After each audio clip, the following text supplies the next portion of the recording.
What if Harry's killing curse survival made him a god and Hogwarts witches worshipped him? Hello guys, welcome to Soul Fiction.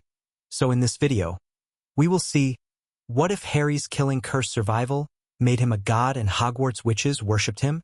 If you enjoy these kinds of stories, don't forget to show us some love by hitting the like button and subscribing to the channel. Your support means the world to us. Now let's start the story. Chapter 1. The weight of worship, the Sorting Hat screamed. Not the dignified announcement of a house name. Not a moment of deliberation stretched into dramatic tension. The ancient artifact touched Harry Potter's head and shrieked like something had burned it.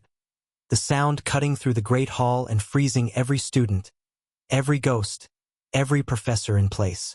Professor McGonagall yanked the hat away, her face pale. What in Merlin's name? Wrong?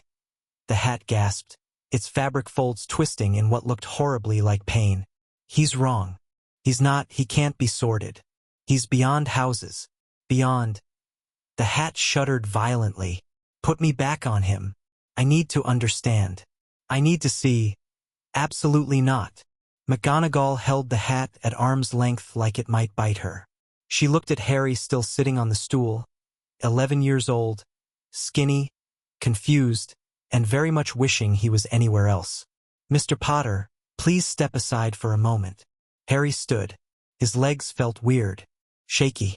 Every eye in the hall tracked him as he moved to the edge of the raised platform, and the weight of that attention pressed against his skin like something physical.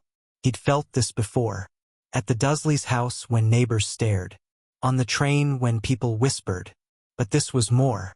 This was hundreds of people looking at him, and he could feel each gaze like a separate thread connecting to his chest. A first-year girl near the Hufflepuff table swayed. Then another. A Ravenclaw boy gripped his bench like he might float away. What's happening? Someone whispered. The whisper spread. What's happening to him? What is he? Dumbledore rose from his seat, and Harry felt a spike of something. Recognition? Threat? Pulse through him. The old wizard's eyes weren't twinkling. They were sharp, calculating, and very carefully not surprised. He knew Harry realized. Some part of Harry that wasn't quite 11 years old, that felt much older, understood immediately. Dumbledore knew something was different. He's been waiting for this. The sorting will continue, Dumbledore announced, his voice carrying without amplification. Mr. Potter, if you would join me in my office after the feast. For now, he gestured, and a chair appeared at the end of the Gryffindor table. Not part of the house. Adjacent to it. Please sit. Harry walked to the chair.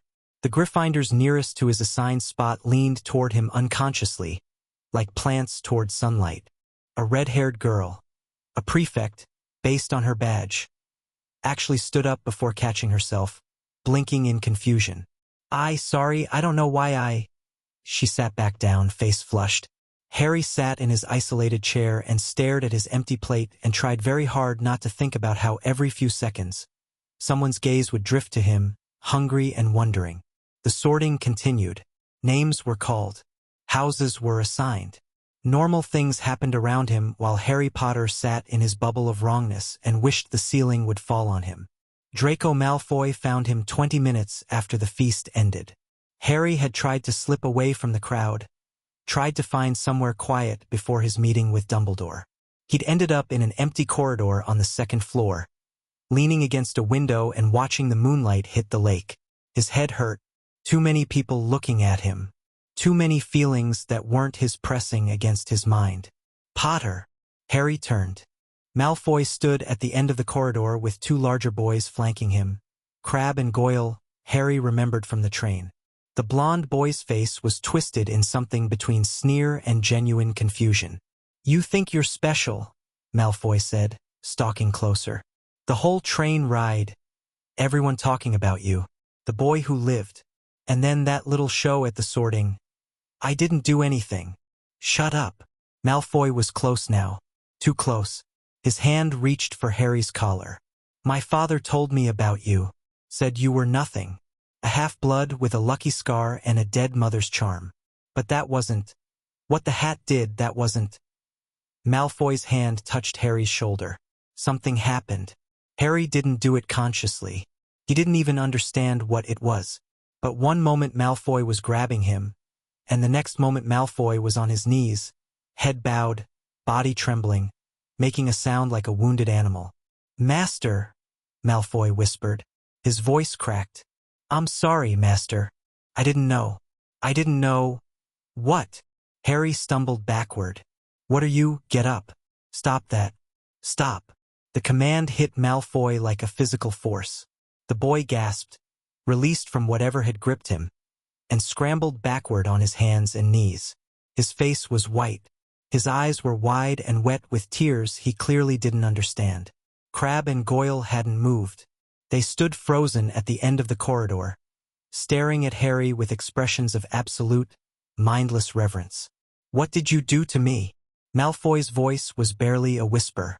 "What are you?" Harry ran. Dumbledore's office was warm, cluttered, and full of spinning silver instruments that made Harry's teeth ache. He sat in a chair across from the headmaster's desk and gripped the armrests hard enough to turn his knuckles white. "Lemon drop." "No, thank you." Harry's voice came out steadier than he felt. "What's wrong with me?" Dumbledore set down the candy dish and folded his hands. The twinkle was back in his eyes, but it looked different now. Practiced. A mask Harry somehow recognized as a mask. "Nothing is wrong with you, Harry. You are simply more than we expected." More than you expected, or more than you wanted? The question surprised both of them. Harry hadn't planned to say it, but the words felt right, felt like they came from that older part of him that had been whispering since the sorting. Dumbledore's mask flickered, just for a moment. A perceptive question. "You knew." Harry leaned forward. "You knew something was different about me, before tonight. You weren't surprised when the hat screamed." "I suspected." Dumbledore rose and walked to his window, looking out at the darkened grounds. "When you survived the killing curse, Harry, I felt it. Every magical being of sufficient power felt something. A ripple, a shift, as if the fundamental rules of magic had been amended." "What does that mean?" "I spent 10 years trying to answer that question." Dumbledore turned back to face him. "I placed you with your aunt and uncle not merely for blood protection, but for observation. To see what you would become. To see if my fears were warranted. And were they? I no longer know what to fear." The old wizard's voice was soft. "The Sorting Hat is one of the most powerful magical artifacts in existence. It has seen into the minds of every witch and wizard to attend Hogwarts for 1,000 years. And when it touched your mind, Harry, it found something that terrified it." Harry's stomach dropped. "What?" "It would not say. It only repeated one phrase, over and over, after you left." Dumbledore met his eyes. It said, "The old gods are waking. The child is the door." The room went cold. Or maybe it was just Harry. The silver instruments stopped spinning. The fire in the hearth dimmed. And somewhere in the back of Harry's mind, something that had been sleeping stirred, stretched and opened an eye.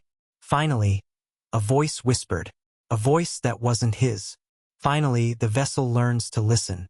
Harry gripped the armrest so hard the wood cracked. Dumbledore noticed. His wand was in his hand instantly. Harry hadn't even seen him draw it. "Harry? What's happening?" "I don't know." The words came out choked. There's something in my head. There's been something in my head since, I don't know, since always maybe, but it's waking up." The instruments started spinning again. Faster. Several of them cracked. One exploded in a shower of silver shards. "Harry, I need you to calm down." "I'm trying." The shout wasn't just sound. It was force. It picked up every loose object in the room and hurled them against the walls. It cracked the window Dumbledore had been standing at. It knocked the old wizard back 3 steps. And then it stopped. Harry sat in the chair, breathing hard, surrounded by destruction. His head pounded. The thing in his mind had settled back into dormancy, but he could feel it now. Feel its weight, its age, its hunger. "Well," Dumbledore said quietly, straightening his robes. His wand was still out, but he hadn't cast anything. I believe we have much to discuss. Gryffindor Tower was chaos. Harry had been assigned to Gryffindor by default, the house of his parents, and no one seemed willing to argue. But when he climbed through the portrait hole near midnight, escorted by a very nervous Professor McGonagall, the common room went silent in a way that felt permanent. Then the whispers started. The Sorting Hat. Malfoy was crying in the Slytherin common room. Felt something during the feast like I wanted to. What is he? A boy with red hair and freckles pushed through the crowd. Ron Weasley. Harry remembered him from the train, remembered sharing sweets and talking about Quidditch like normal kids. Bloody hell, mate. Ron stopped a few feet away, his face caught between awe and concern. What happened up there? With the hat? I don't know. Harry was so tired. It just screamed. Yeah, I noticed. Ron glanced around at the watching students, then seemed to make a decision. Right, well, everyone clear off. He's had a mental night. Give him some space. No one moved. I said clear off. Still nothing. They kept staring at Harry. Some of them had started drifting closer, moving in small increments like they didn't realize they were doing it. It's fine, Harry said. The older thing in him suggested a different approach, and he was too tired to fight it. Please, I need rest. The command wasn't strong. He kept it gentle, barely a nudge. But the entire common room exhaled and began dispersing, students suddenly finding reasons to head to their dorms or return to their conversations. Ron blinked. How'd you do that? I don't know, Harry said again. It was becoming his catchphrase. I don't know anything. The dormitory was mercifully empty when they reached it. 5 beds, 4 of them already claimed based on the trunks at their feet. Harry found his bed and collapsed onto it without changing, without brushing his teeth, without doing anything except staring at the canopy above him. Ron lingered in the doorway. Hey, Potter. Harry. Yeah. Whatever you are. You're not a bad guy, right? Like, you're not going to go dark and kill everyone. Harry laughed, came out cracked and slightly hysterical. I don't think so. I don't want to hurt anyone. I just want to be normal. Normal. Ron snorted. Mate, you're Harry Potter. You were never going to be normal. But this is a bit extra, even for you. Tell me about it. Ron hesitated, then walked to Harry's bed and stuck out his hand. Ron Weasley. We met on the train. And whatever you are, whatever's going on, you shared your chocolate frogs with me, so that makes us mates. All right? Harry took the hand, shook it, felt the warmth of simple human connection, and for a moment the thing in his mind went quiet. All right, he said. Mates. Ron grinned, released his hand, and headed to his own bed. Night, Harry. Try not to explode anything while we're sleeping. No promises. Harry lay in the darkness and listened to his roommates drift off one by one. Neville Longbottom's soft snores. Seamus Finnegan's muttering. Dean Thomas's steady breathing. Ron's occasional grunt. Normal boys having normal first nights at their magical school. And Harry Potter, staring at the ceiling, feeling the weight of something ancient pressing against the inside of his skull, waiting for him to sleep so it could show him things he didn't want to see. He closed his eyes anyway. The dreams came immediately. He stood in a stone chamber older than Hogwarts, older than Britain, older than the human concept of civilization. Torches burned with fire that wasn't fire. Something purer, more fundamental, the essence of light itself. A man waited for him. Except man wasn't right. The figure had a human shape, but it was like looking at a person-shaped hole in reality, edges blurring and shifting, features impossible to focus on. You're finally strong enough to see, the figure said. Its voice was the one from before. Old, hungry, patient. 10 years I've waited. 10 years while my power grew in you, drop by drop, preparing you for this moment. Who are you? Harry's voice echoed strangely in the chamber. What do you want? I am what came before wizards, before wands and words and their pathetic attempts to codify what should be wild and free. The figure moved closer. I am Murden, the first, the source, and you, little vessel, are my door back into the world of flesh. You're Merlin. Harry stepped back. But Merlin was, history says he was. A wizard? Laughter like grinding stone. The legends are shadows of shadows. What you call Merlin was merely my mask. The face I wore when I walked among mortals. When your kind still knew to worship what they couldn't understand. I don't understand. No, not yet. The figure reached out, and Harry felt ghostly fingers brush his forehead, right where his scar was. But you will. Each day you'll understand more.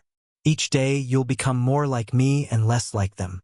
And when you're ready, the figure smiled. Harry couldn't see its face, but he knew it smiled. When you're ready, there won't be a Harry Potter anymore. There will only be Murden reborn, wearing the flesh of the boy who should have died. Harry woke up screaming. Breakfast in the Great Hall was an exercise in endurance. Harry had barely slept after the dream. He'd spent the remaining hours until dawn sitting in his bed, knees pulled to his chest, trying to process what he'd seen, trying to figure out if it was real or just a nightmare. But the thing in his head had felt real. The chamber had felt real. And when he'd looked in the bathroom mirror that morning, his scar had been glowing faintly silver before fading back to normal red. Now he sat at the end of the Gryffindor table. His isolated spot from the night before had apparently become permanent, and tried to eat toast while pretending not to notice the stares. "You look like death," Ron said, dropping onto the bench next to him with a plate piled high with bacon and eggs. "Thanks. Didn't sleep?" "Not really." Ron nodded like this made perfect sense. "Nightmares?" "My brother Charlie said his first night here, he dreamed a dragon ate him. Not prophetic, though, since he works with dragons now and he's still got all his bits." "Something like that." A girl approached the table. Bushy brown hair, front teeth slightly too large, eyes bright with an intensity that made Harry's skin prickle. She sat down across from him without asking permission and leaned forward. "Harry Potter," she said. "I'm Hermione Granger. I've read about you in 14 different books, but none of them mentioned anything like what happened last night. The Sorting Hat has never screamed. Not once in 1,000 years. I checked the historical records this morning." "What are you?" "He's Harry," Ron said through a mouthful of bacon. "He's a bloke. Give him some space, yeah." Hermione ignored him. "You made every instrument in Dumbledore's office explode.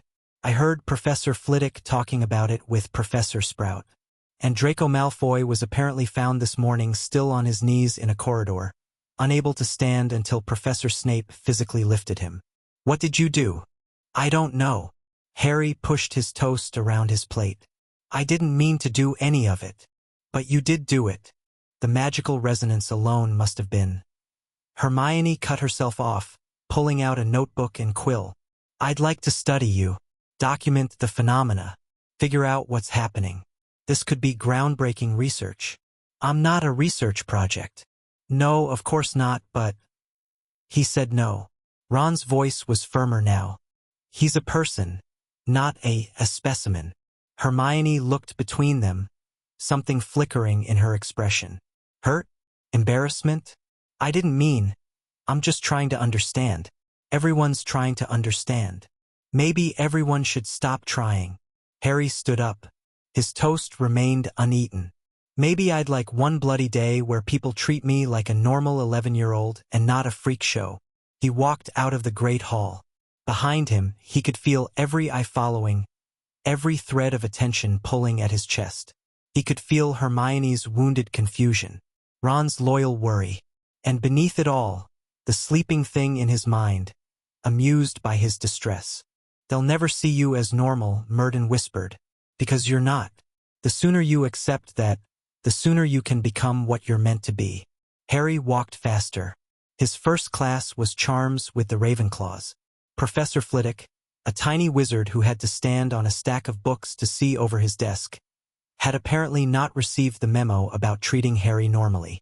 "Mr. Potter," Flitwick's voice squeaked with excitement as Harry entered.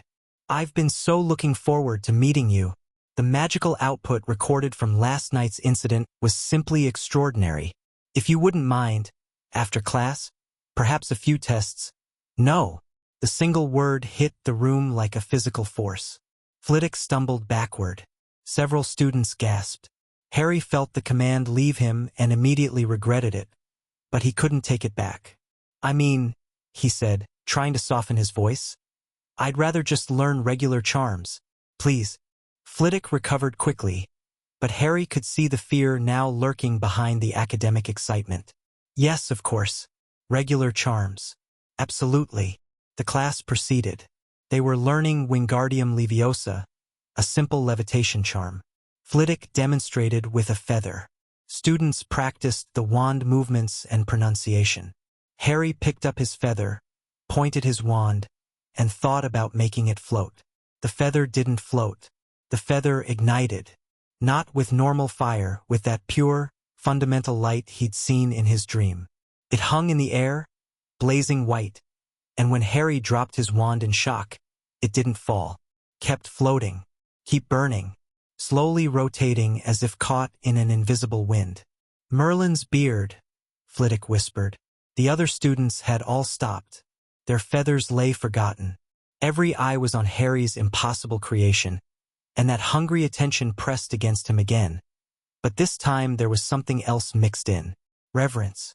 A Ravenclaw girl in the front row slid off her chair and knelt on the floor. She didn't seem to realize she was doing it. Another student followed. Then another. Stop, Harry said. Everyone stop. Get up. Please. They didn't get up. More students were kneeling now. Some were crying. Flitwick had pressed himself against the wall, wand raised but shaking, clearly having no idea what spell could possibly help. The burning feather pulsed. The door opened. Well, said a cool female voice. This is interesting.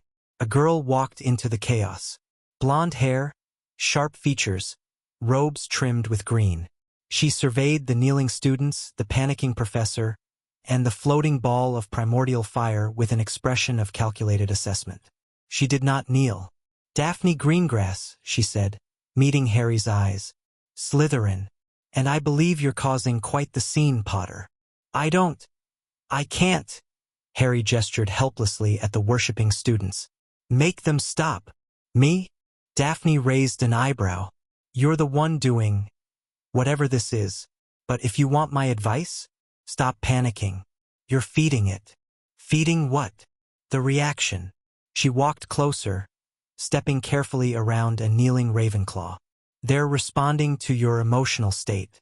You're scared and overwhelmed, and that energy is bleeding off you in waves. They're drowning in it, so stop drowning them. Harry stared at her. She was the only person in the room standing besides Flitwick, and unlike the professor, she didn't look afraid. She looked intrigued. How do you know that? I'm a Greengrass. We've studied magical creatures for 12 generations. And whatever you are, Potter, you're operating on creature rules, not wizard rules. So calm down. Harry took a breath. Then another. He focused on that cold, analytical voice, on eyes that looked at him like a puzzle rather than a god. The pressure in his chest eased. The burning feather dimmed. The kneeling students blinked and started looking around in confusion. What happened? The girl in front asked. Why am I on the floor? Mass hysteria, Daphne said smoothly. Potter's little light show triggered a panic response. Everyone back to your seats. Professor Flitwick, perhaps some water for the affected students. Flitwick nodded shakily and hurried to comply. The students stood, dusted off their robes, and shuffled back to their desks with the dazed expressions of people waking from a strange dream. Harry hadn't moved. The feather had finally stopped burning, dropping to the desk as an ordinary feather once more, not even singed. Daphne leaned close. You and I, she murmured, are going to have a conversation. Tonight. Astronomy Tower. Midnight. Why would I? Because I'm the only person in this school who looked at you and saw an opportunity instead of a savior. And I think you're going to need someone like me. She walked out without waiting for a response. Harry spent the rest of charms trying to make feathers float normally and failing every single time. The rest of the day was a blur of similar incidents. In Transfiguration, Harry tried to turn a match into a needle, and instead turned it into a small silver snake that immediately tried to wrap around Professor McGonagall's wrist. She vanished it with a controlled expression and quietly asked him to observe rather than participate for the remainder of the lesson. In herbology, the plants in greenhouse 1 turned toward him when he entered, straining against their pots, reaching for him like he was the sun. Professor Sprout had to evacuate the class when a particularly ambitious venomous tentacula broke free and tried to embrace him. In History of Magic, the ghost of Professor Binns actually stopped his droning lecture to stare at Harry, the first time anyone could remember him acknowledging a living student. "You have the smell of the old ones," Binns said in a voice that sounded nothing like his usual monotone. "The smell of the time before." Then he resumed his lecture about Goblin Wars as if nothing had happened. By dinner, Harry was exhausted in a way that had nothing to do with physical tiredness. His magic was a constant pressure behind his eyes. The thing in his mind, Murden, kept stirring every time he lost focus, offering whispered suggestions that Harry refused to acknowledge. "They fear you," Murden said. "Good. Fear is the beginning of worship. Worship is the beginning of power." "I don't want power," Harry thought back. "What you want is irrelevant. You are power. The sooner you accept that, the easier this will be." Harry stabbed his shepherd's pie and imagined it was Murden's face. "Rough day." Ron sat down beside him, having apparently appointed himself Harry's personal shield against the crowds. "You could say that. I heard about Transfiguration." McGonagall looked like she'd swallowed a lemon when she came into the staff room. "Mum would have loved to see that. I made a snake. Accidentally. It tried to eat her." "Metal." Ron grinned. "I mean, not great for your grade, but definitely metal." Hermione appeared on Harry's other side, her expression cautious.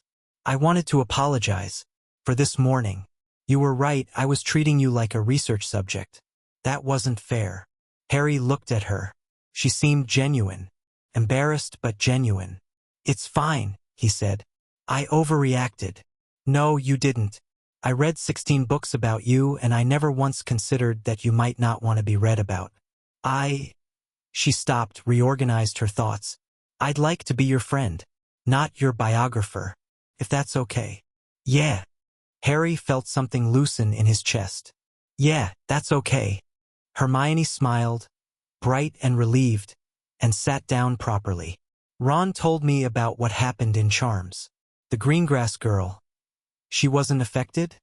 "Not even a little." "That's interesting. The Greengrass family has strong occlumency traditions. Mental shields. Maybe that's why." "Maybe. Or maybe she's just that cold." Ron shrugged. "Slytherins, you know? All ice and ambition. She probably looked at you and saw a political capital, not a person." Harry remembered Daphne's calculating eyes. The way she'd walked through the kneeling students like they were furniture. The invitation to meet at midnight. "Maybe," he said again. "But she helped. When everyone else was panicking. She talked me down. Doesn't mean she's your friend." Ron pointed his fork for emphasis. "Means she's smart enough to know that being useful to you is valuable." "Different thing." "I know the difference." "Do you?" Hermione's voice was gentle. "Because from what I've read about your history, Harry, no one's ever really been your friend before. You might not recognize manipulation when it comes wearing a helpful mask." Harry thought about the Dursleys. About Dudley's gang and their friendly invitations that always ended in Harry getting chased or hurt. About the teachers who smiled and then looked away when he needed help. "You might be right," he admitted. "But I'm still going to talk to her. Because right now, she's the only person who looked at me today and didn't kneel or run." Ron and Hermione exchanged a glance. "Just be careful, mate," Ron said. "Slytherins play games. And you're new enough to this world that you might not see the game until you've already lost." Harry nodded. But when midnight came, he still slipped out of Gryffindor Tower and made his way to the Astronomy Tower. The Astronomy Tower was the highest point in Hogwarts, open to the sky and the cold September wind. Harry found Daphne already there, leaning against the railing, looking out at the stars. "You came," she said without turning. "Good. I wasn't sure you would. You said you saw an opportunity. I want to know what that means." Daphne turned. In the moonlight, her features looked sharper, more angular.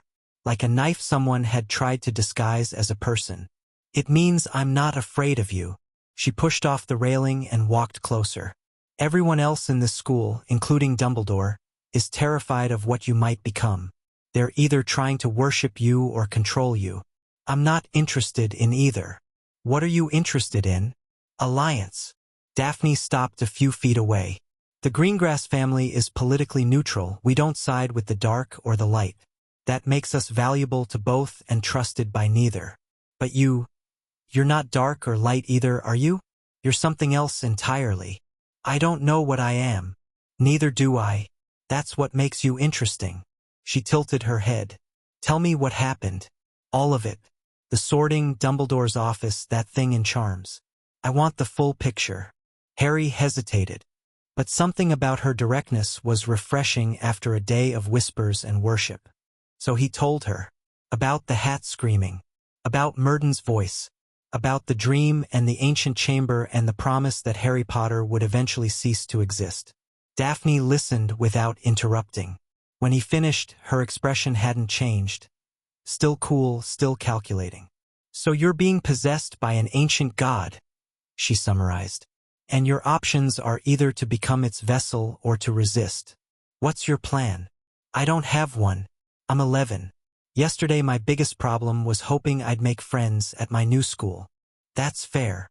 Daphne was quiet for a moment. Here's what I see. You have power that everyone wants. Dumbledore wants to use it against the Dark Lord. Yes, I know he's not actually dead. Everyone with half a brain knows that. The Ministry will want to control it because they're terrified of anything they can't control. And this Murden creature wants to consume you entirely. Great. Really helpful summary of how screwed I am. What I'm saying is that you need allies who want none of those things.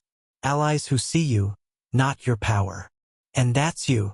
Daphne's smile was thin. Let's not pretend I'm altruistic.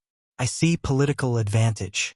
A god-touched boy with no house allegiances who might be grateful for guidance? That's valuable. So you do want something. Everyone wants something. I'm just honest about it. She stepped closer. But here's my offer. I'll teach you to navigate this world. The politics, the expectations, the games. In exchange, when you inevitably become important, and I'll be at your side. Not as a worshipper, as an advisor, an equal. You're not my equal. You said yourself, you're powerful. You're not smart. Not yet. Not about this. Her eyes flashed. Power without cunning is just a weapon waiting for someone else to aim. Do you want to be aimed, Potter? Harry thought about it. About Dumbledore's calculating eyes.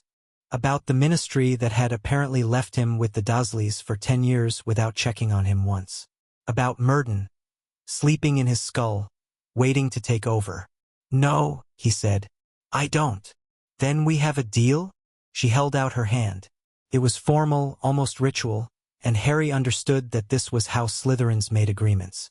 With eye contact and clasped hands and the weight of obligation. He took her hand. Something happened. The world flickered. For just a moment, Harry saw Daphne differently. Not as an 11-year-old girl, but as something older. Something that had stood at the right hand of kings and whispered in the ears of emperors. A flash of another life, or maybe a glimpse of a potential future. Then it was gone, and they were just two kids holding hands in the moonlight. What was that? Daphne's voice was shaky. First time he'd heard her off balance. I don't know. Harry released her hand. But I think it means the deal is sealed. Daphne stared at him. Then she laughed. A real laugh, surprised out of her against her will. You're going to be a nightmare, Potter. I can already tell. Probably. Harry smiled, and it was the first genuine smile he'd managed all day. But at least we'll be nightmares together. The walk back to Gryffindor Tower was uneventful until the 4th floor. Susan Bones was sitting in an alcove near the stairs, arms wrapped around her knees, face streaked with tears. She looked up when Harry approached, and her eyes widened. Potter. She scrambled to stand. Sorry, I didn't. Are you okay? The question surprised both of them. Susan stared at him like he'd spoken another language. What? I asked if you're okay. You're crying. She wiped her face quickly. It's nothing. Her eyes squeezed shut. I'm scared. Of you. I've been scared all day. Every time I see you, I feel this pull. Like I want to follow you. Serve you. And it terrifies me. Harry's stomach dropped. I'm sorry. I don't mean to. I know. I know you don't mean to. Susan opened her eyes. They were red-rimmed but fierce. That's the worst part. You're not doing it on purpose. You're just being. And your being makes everyone around you lose their minds. Not everyone. Harry thought of Daphne. Of Ron. Some people seem immune. I'm not immune. I'm just fighting it. Susan's voice cracked. My aunt is Amelia Bones, head of the DMLE. She raised me to think for myself, to never let anyone control me. And then you walk into Hogwarts and suddenly I want to kneel. Do you have any idea how that feels? No. Harry sat down on the floor, putting himself below her eye level, making himself smaller. But I wish I did. I wish I could understand it better. Maybe then I could stop it. Susan looked down at him. Some of the tension left her shoulders. You really don't want this, do you? I really don't. That's actually kind of reassuring. She sat back down, maintaining distance but no longer looking like she might bolt. Most people, if they had the power to make everyone worship them, they'd lean into it. Most people weren't raised by the Dursleys. Who? My Muggle relatives. They made me sleep in a cupboard and told me I was worthless for 10 years. Turns out that's actually pretty good training for not developing a god complex. Susan laughed. It was wet and surprised and kind of ugly, but it was real. That's horrible. Yeah, but silver linings, you know? They sat in silence for a moment. The castle was quiet around them. Sleeping students and ancient stones, and Harry felt the pressure in his chest ease just slightly. My aunt's going to want to meet you, Susan said eventually. When she hears about all this, she's going to have questions. Everyone has questions. Her questions will come with legal implications. Susan smiled grimly. The Ministry's already panicking about you. The sorting, the destruction in Dumbledore's office. They've called 3 emergency sessions in the last 12 hours. How do you know that? Aunt Amelia flooded me. She wanted to make sure I was okay. Susan hesitated. She also wanted to know if I could find out what you wanted. What your goals are. My goals are to survive first year, figure out what's happening to me, and maybe make some actual friends along the way. That's it. I'm 11. What goals am I supposed to have? Susan studied him. That same fighting expression from before. Like she was actively resisting the pull he exerted. You know what? I believe you, and I'm going to tell my aunt exactly that. Maybe it'll help. Thanks. Don't thank me yet. The Ministry's not going to be satisfied with, he just wants to be normal. They're going to want control or containment. Probably both. Harry thought about the burning feather, about students kneeling, about Murden's whispered promises of power. They can try, he said quietly, but I don't think I'm the kind of thing that gets contained. Susan shivered. That's exactly what they're afraid of. Yeah. Harry stood up. I know. He left Susan in the alcove and continued to Gryffindor Tower. The fat lady let him in with a nervous giggle, and the common room was empty at this late hour. But when he reached his dormitory, he found Ron waiting up, sitting on his bed with a package in his lap. Mum sent fudge, Ron said. She heard about the train ride, about me making a friend. He held out the package. Figured you could use some. Harry took the fudge. It was homemade, wrapped in cloth, still slightly warm from whatever magic had kept it fresh during the journey. Thanks, he said, and meant it. That's what mates are for. Ron yawned. Now get some sleep. Tomorrow's double potions, and I heard Snape's a nightmare even for normal students. Can't imagine what he'll do with you. Harry crawled into bed. The fudge sat on his nightstand. A small warm reminder that not everything today had been terrifying. They're kind to you because they fear you, Murden whispered. When the fear fades, so will the kindness. Maybe, Harry thought back. But maybe not. Some people are just good. Murden laughed. It was an ancient sound, cold and knowing. You'll learn, vessel. You'll learn. Harry closed his eyes and let the darkness take him. The dreams came again, but this time, he wasn't alone in the stone chamber. This time, he could feel Ron's fudge warming his pocket, Daphne's calculating alliance at his back, Susan's fierce resistance, even Hermione's earnest apology. He faced Murden with the ghosts of connection around him. "You think they matter?" the ancient god asked. "A handful of children against eternity?" "I don't know," Harry admitted, "but I'm going to find out." Murden's shadowy form flickered. For just a moment, something like doubt crossed those impossible features. Then the dream ended, and Harry slept peacefully for the first time since arriving at Hogwarts. Morning came with sunlight and the sound of Neville Longbottom falling out of bed. Harry got dressed, pocketed Mrs. Weasley's fudge for later, and headed down to breakfast with Ron. The Great Hall was crowded, but the stairs felt more manageable today. Maybe he was getting used to them. Maybe his control was improving. Or maybe he was just too tired to care. Daphne caught his eye from the Slytherin table and nodded once. Their secret. Their alliance. Hermione flagged him down and launched into a detailed explanation of their potions curriculum, which Harry only half listened to while eating toast. Susan walked past with a group of Hufflepuffs and gave him a small smile, the kind shared between people who've had a midnight conversation and come out understanding each other better. And somewhere in the back of Harry's mind, Murden stirred and watched and waited. But for now, just for this moment, Harry Potter sat with his friends and ate breakfast and felt almost normal. He knew it wouldn't last. He knew the Ministry was plotting and Dumbledore was scheming and something ancient and hungry was wearing his mind like a coat. He knew the worship effect would cause more problems and his power would keep exploding out at unexpected moments. But right now, he had fudge and friends and a Slytherin girl who thought he was interesting instead of divine. It was enough. It had to be enough. Chapter 2. False Prophets and True Believers. Severus Snape hated Harry Potter before the boy even walked into his classroom. Harry could feel it. That was the thing about his new senses. He could feel emotions now, taste them like flavors in the air. Ron's nervousness was copper and warmth.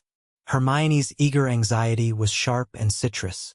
But Snape's hatred hit Harry like walking into a wall of black ice the moment he crossed the threshold of the potions dungeon. "Ah," Snape said, and the single syllable dripped with contempt. "Our new celebrity." The Slytherin side of the room snickered. The Gryffindors tensed. Harry said nothing, just walked to an empty seat near the back and sat down. Snape's eyes followed him. "No special seating for the boy who lived? No throne? I'm disappointed, Potter. I expected you to demand preferential treatment like your father before you." "I just want to learn potions, sir." "Do you?" Snape moved toward him, robes billowing like dark wings. "Then tell me, Potter, what would I get if I added powdered root of asphodel to an infusion of wormwood?" Harry didn't know. He hadn't read ahead. He opened his mouth to say so, and something else answered. "The draught of living death," Harry heard himself say. The voice was his but the knowledge wasn't. "A sleeping potion so powerful it mimics death itself. The asphodel and wormwood must be harvested under a waning moon for maximum potency, and the stirring pattern, counterclockwise 7 times, then clockwise once, is critical to avoid crystallization." Silence. Snape's hatred flickered, replaced briefly by something like shock. "And where would you look if I told you to find me a bezoar?" "The stomach of a goat, though the Persian mountain goat produces the most effective specimens." The words kept coming, and Harry couldn't stop them. Bezoars can counteract most poisons but are ineffective against certain magical venoms, particularly those of creatures with divine origins. Harry clamped his mouth shut with physical effort. His heart was pounding. That last bit, that wasn't textbook knowledge. That was Murden slipping information through, proving how easily he could take control. "Just a demonstration," the ancient voice whispered. "You should thank me. Now he knows you're not an idiot. Get out of my head. I am your head vessel. The sooner you accept that, Mr. Potter." Harry focused. Snape was standing right in front of his desk, close enough to touch, and his expression had shifted from hatred to something more complex. wariness, calculation. That information about divine venoms, Snape said quietly, too quiet for the other students to hear. That's not in any textbook I know. Where did you learn it? I don't know, sir. It wasn't entirely a lie. Harry didn't know where Murden had learned it. Probably from personally killing whatever creatures produced the venom. Snape studied him for a long moment. Then he straightened and swept back to the front of the room. 10 points to Gryffindor for correctly answering questions beyond your year level. Don't expect such charity to continue. The class proceeded in shocked silence. Harry's hands shook slightly as he measured ingredients and stirred his cauldron. Neville, working beside him, kept glancing over with wide eyes. That was mental, Neville whispered. How'd you know all that? Lucky guess. That wasn't a guess. That was... Neville stopped, struggling for words. You sounded different. Older. Harry's stomach clenched. If Neville had noticed, others had too. He could feel eyes on him again, that pressing attention, and this time it was tinged with fear as well as fascination. His potion turned the correct shade of blue. He bottled it, turned it in, and escaped the dungeon the moment Snape dismissed them. The corridor outside was empty, and Harry leaned against the cold stone wall and breathed. That was reckless, he thought at Murden. You could have taken over completely. I could take over whenever I want, Murden replied. I choose not to, for now. Why? Because a vessel that fights is stronger than one that surrenders. Your resistance makes you more valuable. When I finally do claim you, you'll be magnificent. I won't let you claim me. You don't understand what you are, child. You don't understand what we are. But you will. The knowledge is already seeping through. You felt it just now. Centuries of wisdom at your fingertips. Imagine having that all the time. Imagine never being confused or ignorant again. Imagine not existing anymore. Murden laughed. Existence is overrated. Godhood is better. Footsteps approached. Harry pushed off the wall and found himself facing Daphne, who was carrying her book bag and looking at him with an expression caught between curiosity and concern. That was interesting, she said. The voice change. I noticed it. Great. Others might not have. Snape definitely did. But Snape notices everything. She fell into step beside him as he started walking. Want to tell me what actually happened? The thing in my head, Murden, he answered the questions for me, took control of my voice. Daphne was quiet for a moment. That's worse than I thought. Yeah. Can you stop him from doing it again? I don't know. He says he's choosing not to take over completely. Says he's waiting for something. For you to be ready. Daphne's mouth twisted. Whatever that means. We need more information. There must be records. If this Murden was the original Merlin, there'll be historical accounts. Something that tells us what he actually is and how to fight him. The library? Eventually. But I was thinking of a better source first. Daphne glanced around, then pulled him into an empty classroom. My family has archives. Centuries of research on magical creatures, entities, gods. If anyone knows about beings like Murden, it's us. And you'd share that with me? Alliance, remember? Daphne's eyes were sharp. Your survival is in my interest. If this ancient god consumes you, I lose my political investment. So yes, I'll write to my father tonight. Ask him to send everything we have on Premerlinian entities. Premerlinian? You mean before Merlin? Before what everyone thinks was Merlin. If Murden is the real thing, the original, then everything we know about magical history might be wrong. Daphne's voice held a thrill of excitement underneath the concern. This is bigger than politics, Potter. This is cosmology. Great. I was hoping for something low stakes. Daphne laughed. That same surprised sound from the tower. You're funnier than I expected. Trauma does that. Clearly. She checked her watch. We have herbology next. Try not to make any plants worship you. No promises. Herbology was fine. The plants still leaned toward Harry when he entered, but Professor Sprout had apparently rearranged the greenhouse to keep the more mobile specimens caged. Harry worked alongside Neville, who turned out to have a genuine gift for plants, and managed to get through the entire class without anything supernatural happening. Small victories. Lunch was louder than breakfast. The story of Harry's performance in potions had spread, and now people weren't just staring, they were whispering theories. The Ravenclaw table was particularly animated, and Harry caught snippets about possessed and channeling, and maybe he's not Harry Potter at all. "Let them talk," Ron said through a mouthful of sandwich. "They'll get bored eventually." "Will they, though?" Hermione had several books stacked beside her plate, all of them about magical phenomena and historical precedents. "This is unprecedented.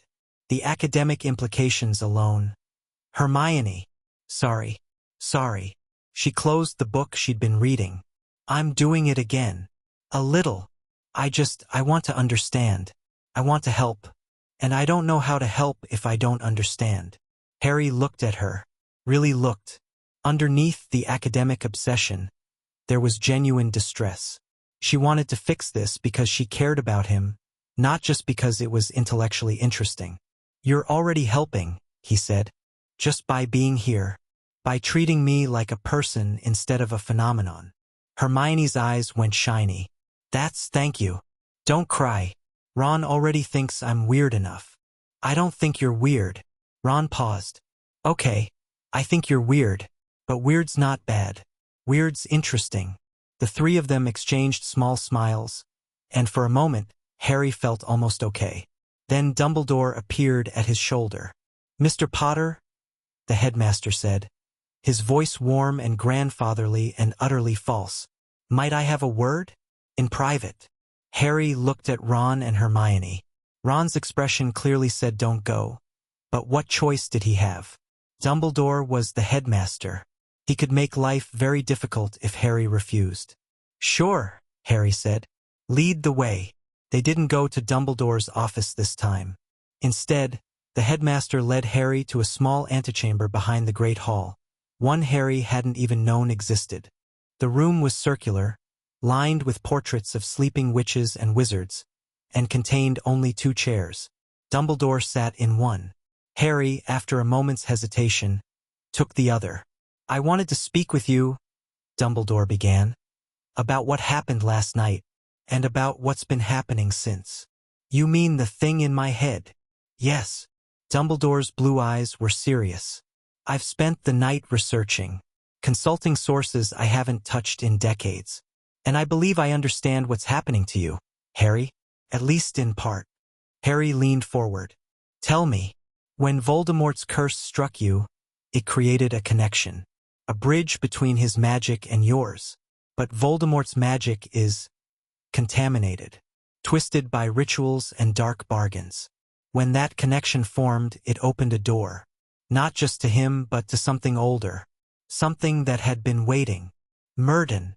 Dumbledore nodded slowly. "I believe so. The entity that would become the legend of Merlin, the most powerful wizard in history, they say. But the legends are incomplete. They don't speak of what Merlin truly was, what he became.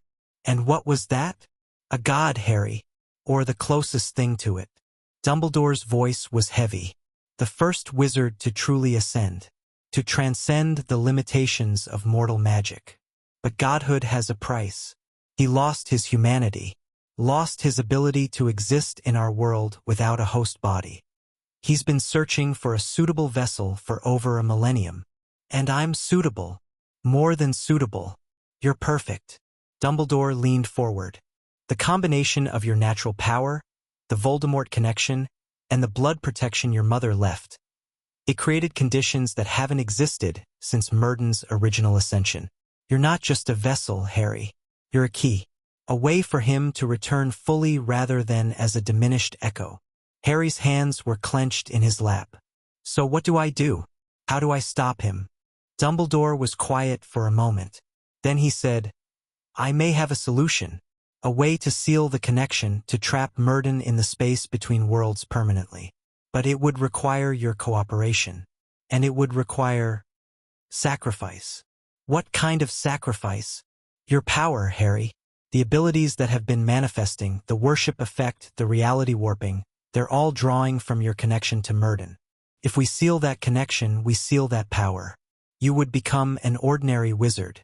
Talented, certainly, but nothing like what you are now. Harry stared at him. Ordinary. He would give almost anything to be ordinary. Almost. What's the catch? Dumbledore blinked. I'm sorry. There's always a catch. You're offering me exactly what I want, which means there's something you're not telling me. What is it? The old wizard's expression flickered. For just a moment, that calculating look from last night resurfaced. Then it was gone, hidden behind the grandfatherly mask. The ritual would require you to trust me completely, Dumbledore said, to put your life in my hands. And I understand that trust is difficult, given what you've experienced. Don't, Murden whispered. He's lying.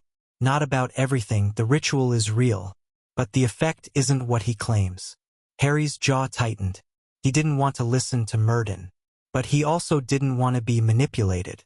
What would the ritual actually do? He asked. Walk me through it. Step by step. Dumbledore hesitated. Just for a second. But it was enough. The specifics are quite complex.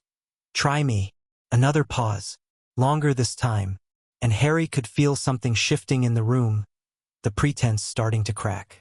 Harry, Dumbledore said, and his voice was different now, less warm, more direct. I am trying to help you. I have been trying to help you since the night your parents died. Everything I've done, placing you with the Dursleys, monitoring your development, preparing for this moment, has been to keep you safe, to keep everyone safe. From Voldemort, from Murden, from yourself. Dumbledore stood, and suddenly he wasn't a kindly headmaster anymore. He was something older and more dangerous, a wizard who had defeated Dark Lords and shaped the magical world for a century. You don't understand what you could become. The Sorting Hat called you beyond houses. That wasn't a compliment. It was a warning. You are potentially the most dangerous being to walk this earth in 1,000 years. And your solution is to strip away my power. My solution is to make you controllable. Dumbledore's voice was cold. Because the alternative is watching you either destroy the world or become something that will. Harry stood too. They faced each other across the small room, and Harry could feel his power stirring, responding to the confrontation. The portraits on the walls began to wake, their painted eyes widening in alarm. What would the ritual actually do? Harry asked again. The truth this time. Dumbledore said nothing. Fine. I'll find out myself. Harry reached for that place inside him where Murden lurked. He didn't let the ancient god in, he just borrowed. A fragment of knowledge. A sliver of power. And suddenly he could see it. The room lit up with magical traces. Every spell ever cast here. Every enchantment woven into the stones.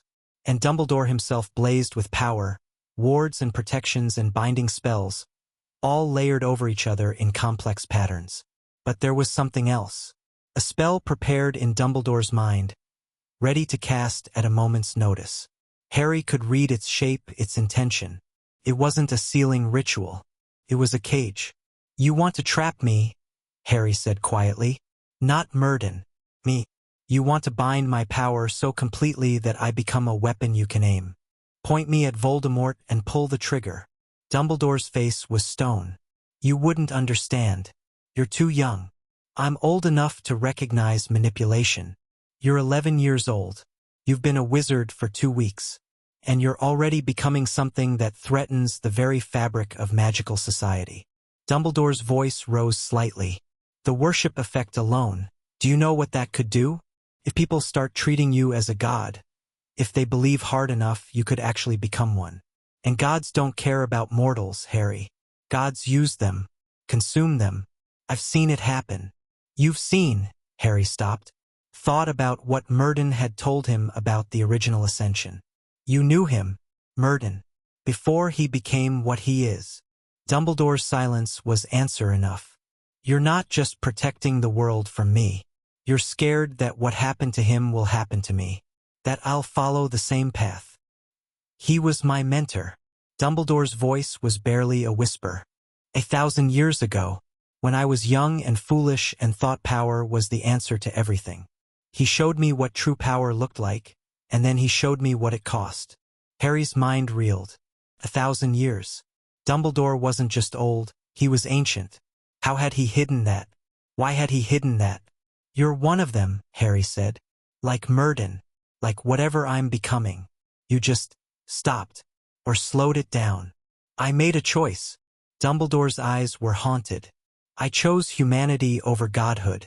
I bound my power, limited my growth, spent centuries learning to be less instead of more. Because I saw what Murden became, and I couldn't bear to follow him. Then help me make the same choice. Teach me to limit myself. Don't try to cage me. I can't. The words seemed to pain Dumbledore. Your connection to Murden is too strong. He's already inside you, feeding you power, pushing you toward ascension. If I give you time, give you space to grow naturally, you'll become him. Maybe not tomorrow. Maybe not even this decade. But eventually, Harry Potter will cease to exist, and Murden will walk the earth again wearing your face. So your solution is to lobotomize me magically. Turn me into a weapon because at least weapons can be controlled. My solution is to keep you human. Dumbledore's control cracked, and for a moment, Harry saw something raw and desperate underneath. I failed Murden. I watched him become a monster, and I did nothing. I won't fail you the same way. Even if you hate me, even if the whole world hates me, I'll do whatever it takes to keep you from becoming what he became. Harry looked at the old wizard, the ancient wizard, and saw centuries of guilt and fear wrapped in the shape of good intentions. You're wrong, Harry said quietly. You don't. You're wrong because you're treating this like there are only two options. Cage or monster. Control or destruction. Harry shook his head. But I've met people in the last 2 days who treat me like neither. Who see a person instead of a threat or a weapon. They make me want to stay human. They make me want to resist Murden. And you, his voice hardened. You make me want to burn everything down just to prove you wrong. Dumbledore flinched. That's the thing you don't understand, Harry continued. Murden tries to tempt me with power, and it doesn't work because I don't want power. But you try to trap me, control me, use me, and that makes me angry enough to actually consider accepting what Murden offers. You're pushing me toward the exact thing you claim to fear. The room was silent. The portraits watched with bated breath. And Dumbledore, for the first time in perhaps centuries, looked genuinely uncertain. What would you have me do? He asked. If not binding, if not control, what alternative is there? Trust me. Harry met his eyes. Not blind trust, not stupid trust, but real trust, the kind that means letting me make my own choices and my own mistakes. Teach me what you know about godhood. Help me find a third path between cage and monster. Stop treating me like a problem to be solved and start treating me like a person to be supported. And if I can't, if my fear is too strong, then stay out of my way. Harry walked to the door. Because I'd rather face Murden alone than fight him while also fighting you. He left Dumbledore standing in the antechamber, surrounded by painted witnesses, looking older and more tired than any mortal man had a right to look. The rest of the afternoon was a blur. Harry went to classes on autopilot, responded to questions without really hearing them, and tried to process what he'd learned. Dumbledore was over 1,000 years old. Dumbledore had been mentored by Murden himself. Dumbledore had spent centuries limiting his own power to stay human. And Dumbledore was terrified that Harry couldn't do the same. He's right to be scared, Murden whispered. You can't resist me forever. No one can. Your last vessel did. The silence that followed was satisfying. Dumbledore didn't resist, Murden finally said. He ran. He crippled himself. He chose weakness because he couldn't handle strength. Maybe that's a kind of strength too. It's cowardice. And it won't work for you. You're already too far along the path. The power is growing whether you want it to or not. Harry didn't respond. He was watching Daphne across the defense against the dark arts classroom, where Professor Quirrell was stammering through a lesson on basic hexes.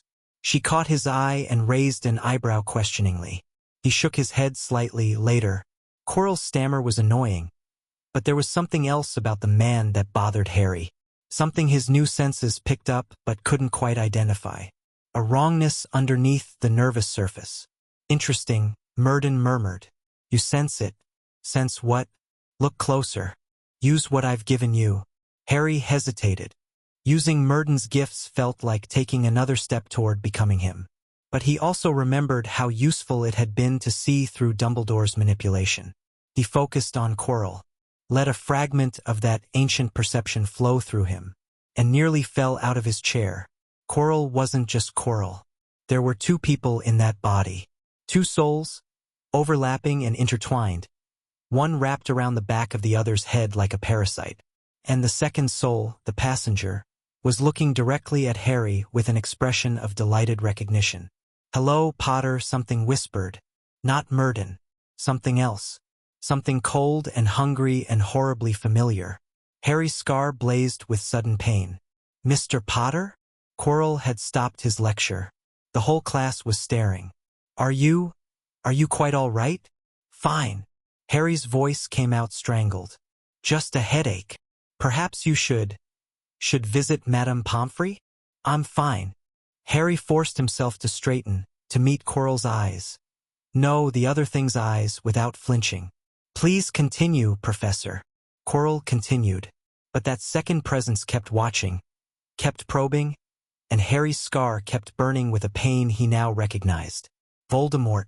Voldemort was here, in Hogwarts, wearing Professor Quirrell like a suit. Oh, Murden said, and his voice was thick with amusement. This is going to be interesting. After class, Harry grabbed Ron and Hermione and pulled them into an empty corridor. Quirrell is possessed, he said without preamble. Voldemort is inside him. He's here in the castle. Ron went pale. What? How do you? I can see it.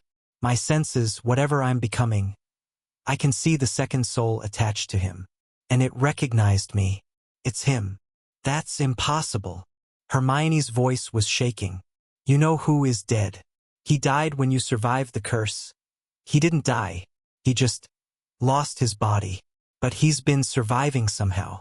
And now he's here, and Harry stopped. He's looking for something, he realized. The third-floor corridor. Dumbledore's warning at the feast. Something was hidden here, something dangerous, and Voldemort was here to steal it. There's something on the third floor, Harry said. Something Dumbledore's protecting. Voldemort wants it. How do you know about the third floor? Hermione asked. Dumbledore mentioned it at the feast. A most painful death for anyone who goes there. I thought it was just a warning, but now you think there's something actually worth dying for up there. Ron's fear was shifting into something more complex. This is mental. Absolutely mental. We're 11. We shouldn't be talking about Dark Lords and secret treasures. And yet here we are. Harry's jaw was tight. I can go to Dumbledore, but after our conversation today, I don't know if he'll believe me, or if he'll use it as an excuse to lock me up for my own protection. What conversation? Hermione asked. What happened with Dumbledore? Harry gave them the short version. The ritual that was actually a cage. Dumbledore's true age. The history with Murden. By the end, both of them were staring at him with wide eyes. Bloody hell, Ron breathed. Dumbledore's 1,000 years old? At least. And he wanted to bind your power? Make you into a weapon? He thought he was protecting me. Protecting everyone. Harry shook his head. But I can't trust him. Not completely. Not now. Hermione was quiet for a long moment. Then she said, what about Professor McGonagall? Or Professor Flitwick? Surely we can trust someone. Can we? Harry's voice was bitter. The Sorting Hat screamed that I'm beyond houses. The whole staff knows something's wrong with me. How many of them do you think Dumbledore has already talked to? How many are watching me right now, waiting for orders? Not everyone follows orders blindly, Hermione said firmly. Some people do the right thing even when it's hard. Maybe, but I don't know who those people are yet. Ron straightened. You know us, and we're telling you go to McGonagall. She's strict, but she's fair. If Voldemort's really in the castle, she needs to know. Harry looked at his friends. At Ron, whose fear had hardened into determination. at Hermione, whose academic obsession had been replaced by genuine moral conviction. "Okay," he said. "Let's find McGonagall." Professor McGonagall's office was on the first floor, a severe space filled with books on transfiguration and a few inexplicable tartan decorations. She looked up when Harry knocked, and her expression shifted rapidly from surprise to wariness. "Mr. Potter, Miss Granger, Mr. Weasley." She set down her quill. "This is unexpected. We need to talk to you," Harry said. "About Professor Quirrell." McGonagall's wariness deepened. "What about Professor Quirrell?" "He's possessed by Voldemort." The words landed like stones in still water. McGonagall went very still. "That," she said carefully, "is an extremely serious accusation. I know, and I know how it sounds. But I can see it, Professor. There's something attached to him. Another soul, wrapped around the back of his head. And when I looked at it, it recognized me. It felt like..." Harry touched his scar unconsciously. "It felt like this. Your scar hurt, burns, every time he looks at me." McGonagall was quiet for a long moment. Then she stood and walked to her fireplace, throwing in a handful of powder. "Albus," she said into the green flames, "I need you in my office. Now." "Professor, I don't..." Harry started. "Quiet." McGonagall's voice was sharp. "I am not dismissing your concerns, Mr. Potter. But if the Dark Lord is truly possessing one of my colleagues, the headmaster needs to know immediately." Dumbledore stepped through the flames less than a minute later. His eyes found Harry immediately, and something complex passed between them. "Harry," Dumbledore said. "Minerva, what's happened?" McGonagall summarized. Dumbledore listened without expression, his face giving nothing away. When she finished, he turned to Harry. "You're certain of what you saw?" "Yes." "And how exactly did you see it?" Harry hesitated. Then he decided that honesty was the only option.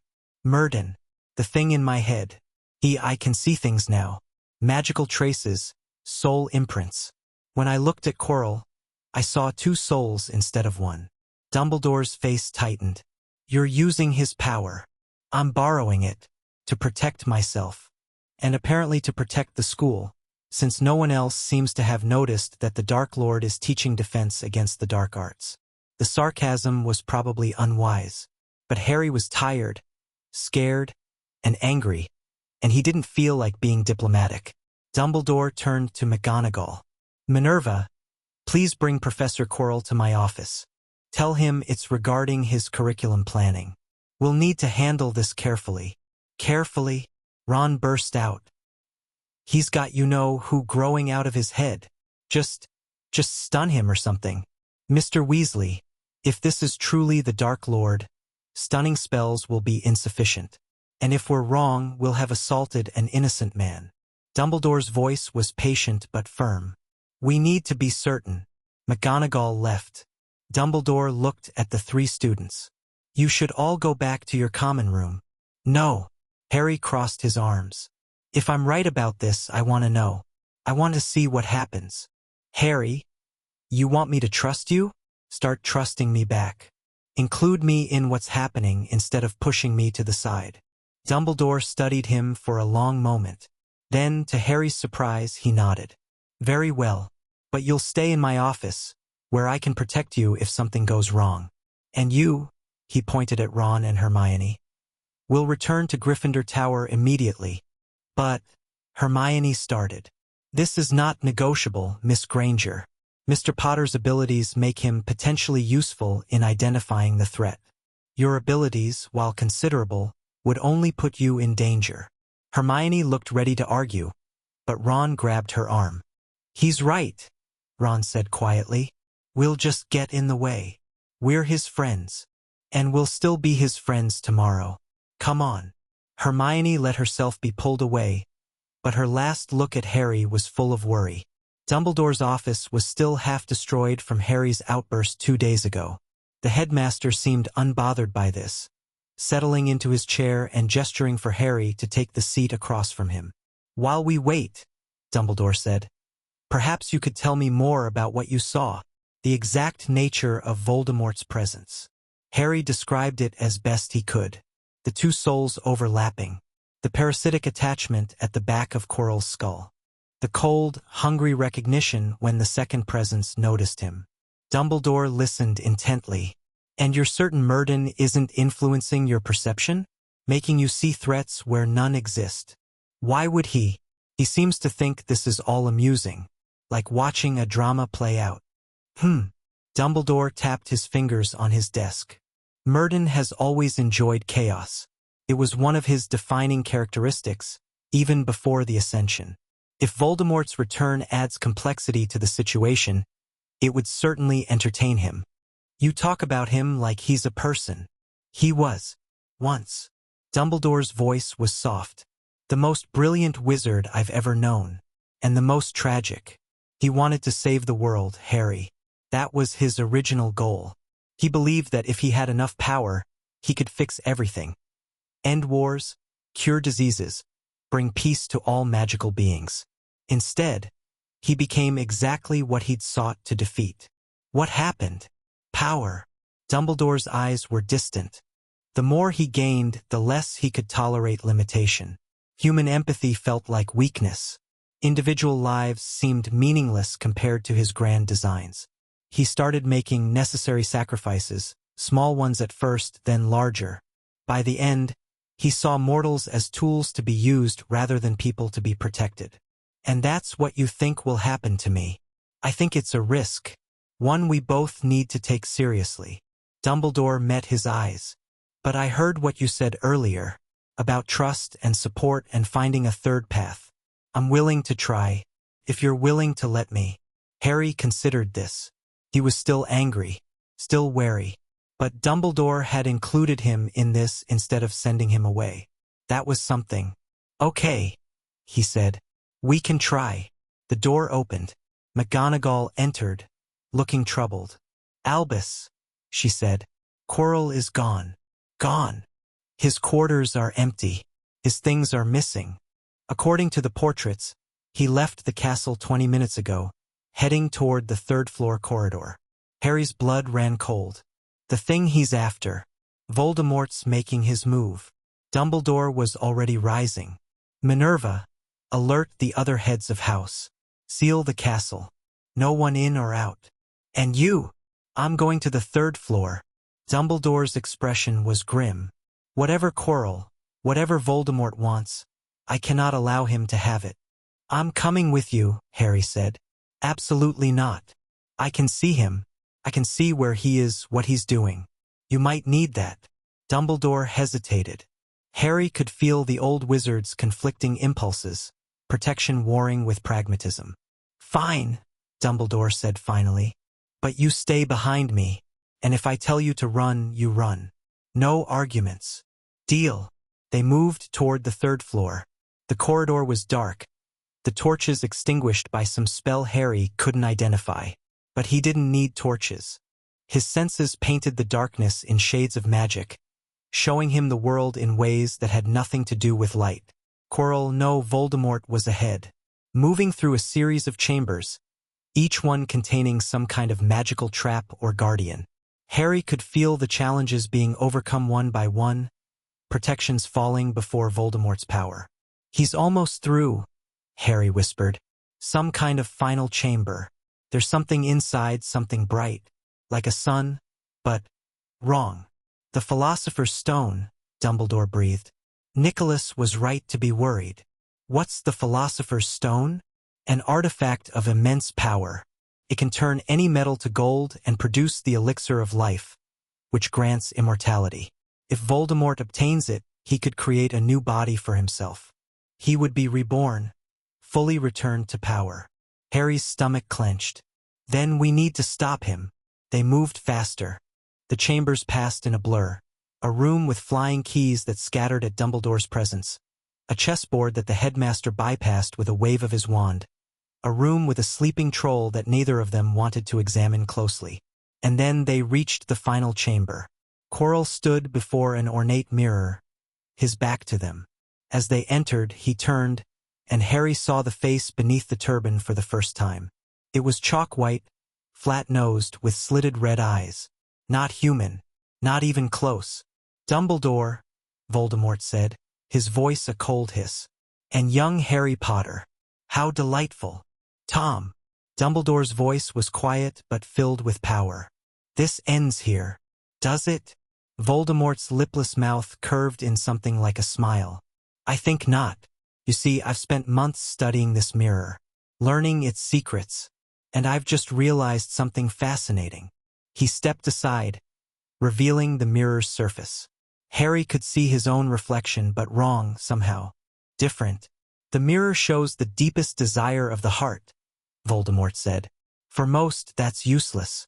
But for someone who wants nothing but to use the stone, someone with no other desire, you can't get it out, Dumbledore interrupted. Nicholas designed it specifically to prevent that. No, I can't. Voldemort's smile widened. But he can. Red eyes fixed on Harry. Look in the mirror, Potter. Tell me what you see. Don't. Dumbledore started. But Harry was already looking. The mirror showed him standing alone, no Voldemort, no Dumbledore. Just Harry, and in his reflection's hand, a red stone that pulsed with power.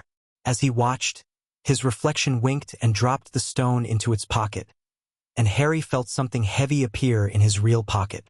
The stone, Murden whispered, suddenly alert. He has the stone.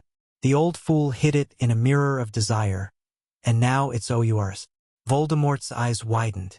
You have it. I can see it in your face. Give it to me, Potter, and I'll let you live. I don't think so. Then I'll take it from your corpse. Quirrell, the body, the host, lunged forward, hands outstretched. But before he could reach Harry, he screamed and stumbled back.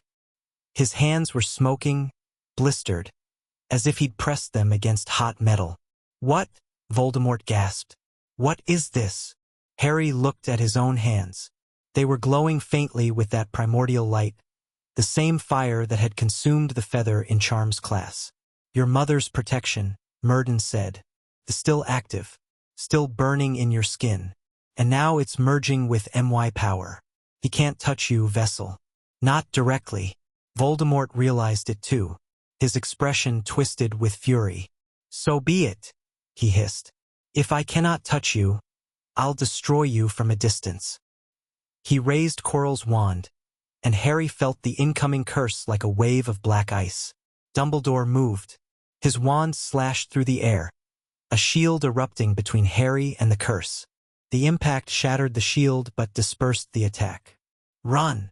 Dumbledore shouted. I'll hold him off. But Harry didn't run. Instead, he reached into that place inside himself where Murden's power waited. He'd been resisting it, afraid of what using it might cost him.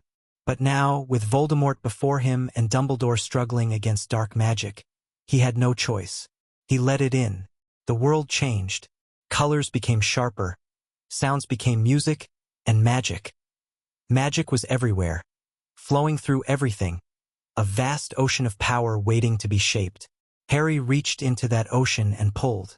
Light exploded from him. Not fire this time, something older, purer. The light of creation itself, the raw stuff of existence.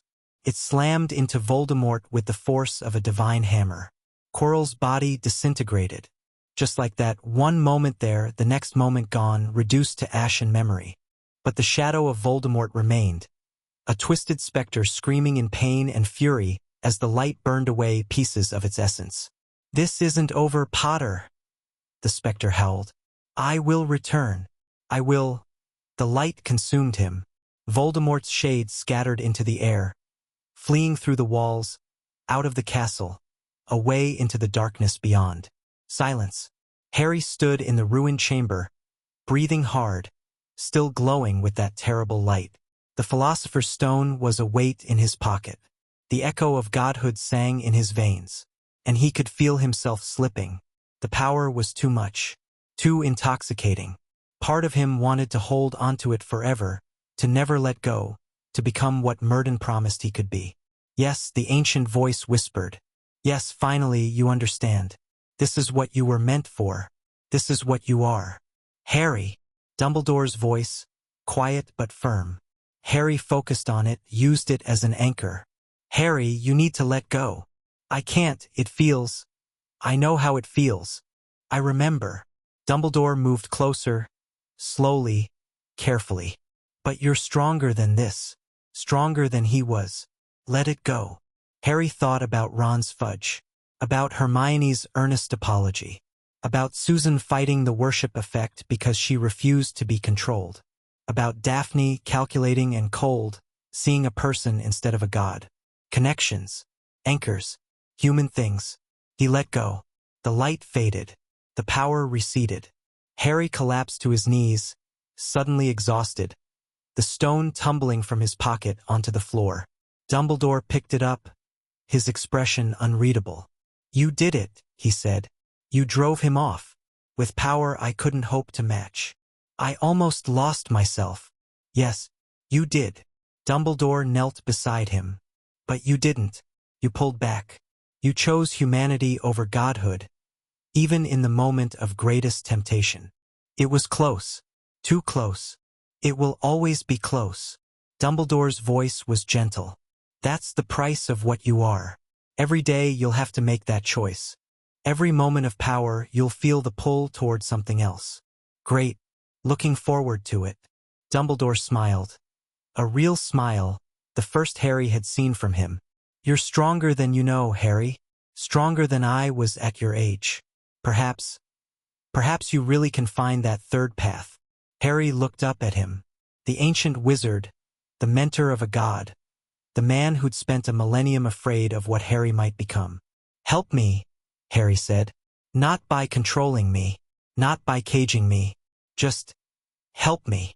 Dumbledore offered him a hand. Harry took it. They made it back to the main castle as dawn was breaking. McGonagall met them in the entrance hall, her face pale with worry that shifted to relief when she saw them both alive. Quirrell? She asked. Gone, Dumbledore said. Permanently. And Voldemort has been driven off for now. And Potter? Dumbledore looked at Harry. Mr. Potter is exhausted and in need of rest. But he performed admirably. Better than admirably. He may have saved all our lives. McGonagall's expression softened slightly. I'll escort him to the hospital wing. No, Harry said. I want to go to Gryffindor Tower. I want to see my friends. Harry, you need medical attention. I need Ron and Hermione. Harry's voice was firm. Please. McGonagall exchanged a glance with Dumbledore. Something passed between them, understanding, perhaps, or acceptance. Very well, she said. But Madame Pomfrey will check on you within the hour. The Gryffindor common room was chaos. Word had spread. Something had happened, something involving Harry Potter and the third floor and explosions of light that had been visible across the entire castle. When Harry climbed through the portrait hole, the room fell silent. Then Ron pushed through the crowd. Mate, he breathed. You're alive. We thought. There were these lights, and McGonagall sealed the castle, and nobody would tell us anything. Hermione was right behind him, her eyes red like she'd been crying. Harry, are you okay? What happened? Voldemort, Harry said. He was after something on the third floor, a philosopher's stone. We stopped him. We. Me and Dumbledore. Mostly me, actually.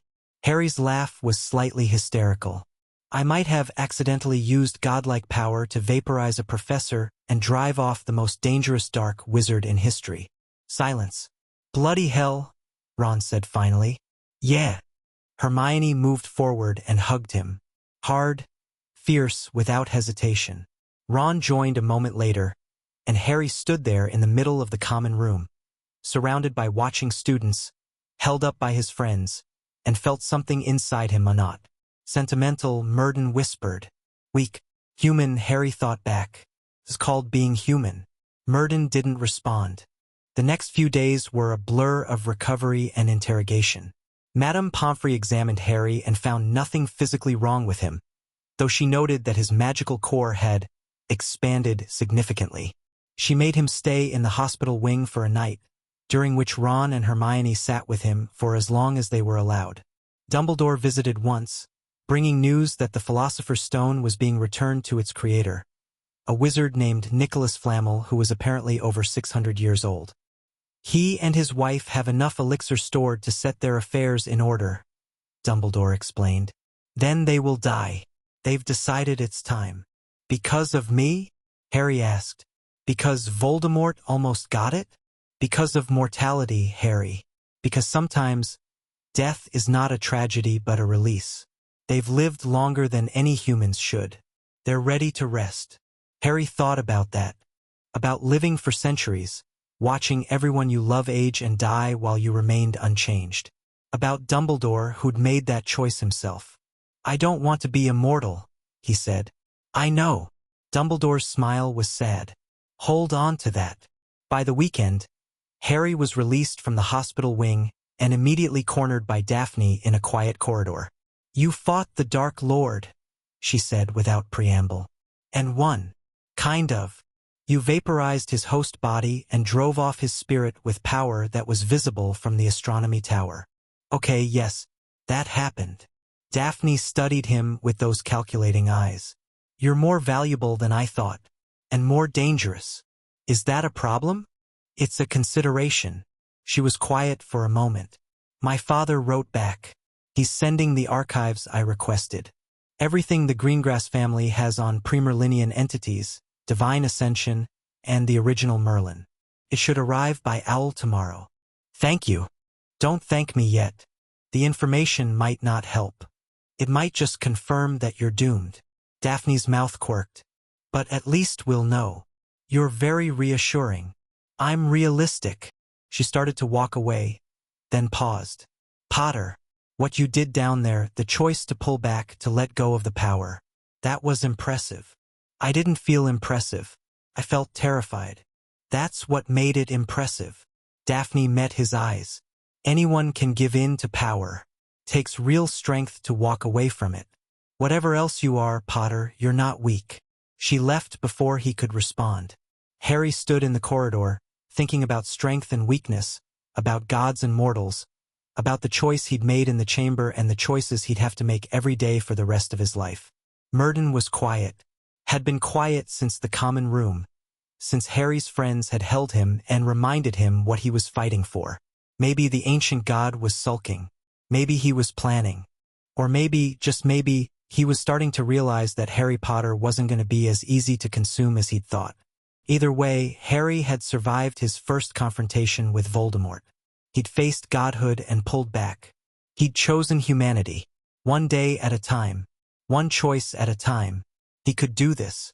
He had to. Chapter 4. Divinity and its discontents. The Chamber of Secrets opened on Christmas Eve. Harry felt it happen. A shudder in the castle's ancient magic. Something old and hungry stirring far below the foundations. He sat up in his bed, heart pounding, while Ron snored peacefully in the next bed over. Something wakes, Murden whispered. Something that remembers me.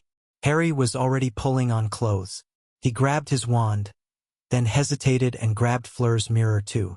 If things went badly, someone should know where he'd gone. The castle was quiet as he slipped through the corridors. Most students had gone home for the holidays, and the few who remained were sleeping off Christmas Eve feasts. Harry moved on instinct, following a pull he couldn't explain, down staircases and through passages he'd never noticed before. He ended up in a girl's bathroom on the second floor. Moaning Myrtle drifted through a stall door, saw him, and let out a dramatic sigh. Oh, it's you, the special one. Everyone's always talking about the special one. Something's wrong, Harry said. Something in the castle. Do you know anything about it? Myrtle's expression shifted from melodramatic to genuinely frightened. The pipes have been whispering. They didn't used to whisper. But lately, she shuddered. There's something down there. Something that's been sleeping for a very long time. Where? Myrtle pointed at a sink. One of many, unremarkable except for a tiny snake etched into the copper tap. Harry approached it. His senses screamed warnings, old magic, dark magic, something that predated Hogwarts itself. But underneath that, something else. Recognition. The basilisk, Murden said. Salazar Slytherin's pet. I wondered if it still lived. You knew Slytherin? I knew everyone who mattered once. Slytherin was useful. Paranoid, prejudiced, but useful. He built this chamber as a sanctuary. The basilisk was supposed to guard it. Guard it from what? Murden was silent. Harry touched the snake etching. Without thinking, he spoke to it, not in English but in something older, sounds that felt like scales sliding across stone. Open. The sink shuddered. Then the entire row of sinks began to move, sliding apart to reveal a massive pipe leading down into darkness. Harry jumped. The chamber was vast. Stone serpents lined the walls, their eyes glittering with reflected torchlight that seemed to come from nowhere. Pillars carved with scales and fangs stretched toward a ceiling lost in shadow. And at the far end, something moved. Harry walked forward. His footsteps echoed in the cavernous space. The air was cold and damp, heavy with age and something else. Something that made his skin prickle with instinctive fear. You came. The voice was young, male, familiar somehow. Harry squinted into the darkness and saw a figure standing before the largest serpent statue. A boy, maybe 16, translucent and flickering like a poorly tuned television. Who are you? My name is Tom Riddle.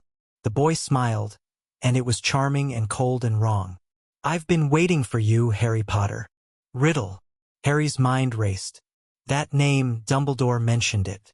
You're Lord Voldemort, yes? Or I was once. The ghostly figure gestured at himself. This is a memory, an echo. I was preserved in a diary 50 years ago, waiting for someone worthy to find me. And someone did. A foolish girl. Ginny Weasley. Riddle's smile widened. She's been pouring her soul into my pages for months, writing about her fears, her desires, her pathetic little crushes. And with each word, I grew stronger. Harry's blood ran cold. Where is she? Riddle stepped aside, revealing a small figure crumpled on the stone floor. Red hair, pale skin, motionless. Not dead. Not yet. Riddle walked toward Harry with casual confidence. But she will be soon. I'm draining her life force, using it to become corporeal again. And once I have a body, you'll what? Run back to your future self? The one possessing teachers and hiding in shadows. Riddle's expression flickered. My future self? Voldemort. The thing Quirrell was carrying around. The reason I have this scar. Harry touched his forehead. He's still out there, still trying to come back. And from what I hear, he's not exactly the same charming boy who got preserved in a diary. You're lying. I'm really not. Harry took a step forward. You failed, Riddle. Whatever you were planning, immortality, power, world domination, it didn't work. You became a wraith, a parasite, a thing that possesses people because it can't exist on its own. Is that what you wanted? Riddle's face contorted.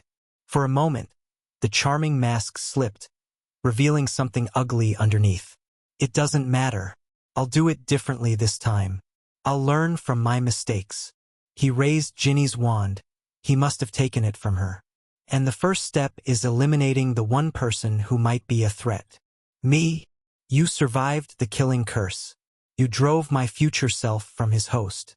And according to Dear Ginny's letters, Riddle laughed.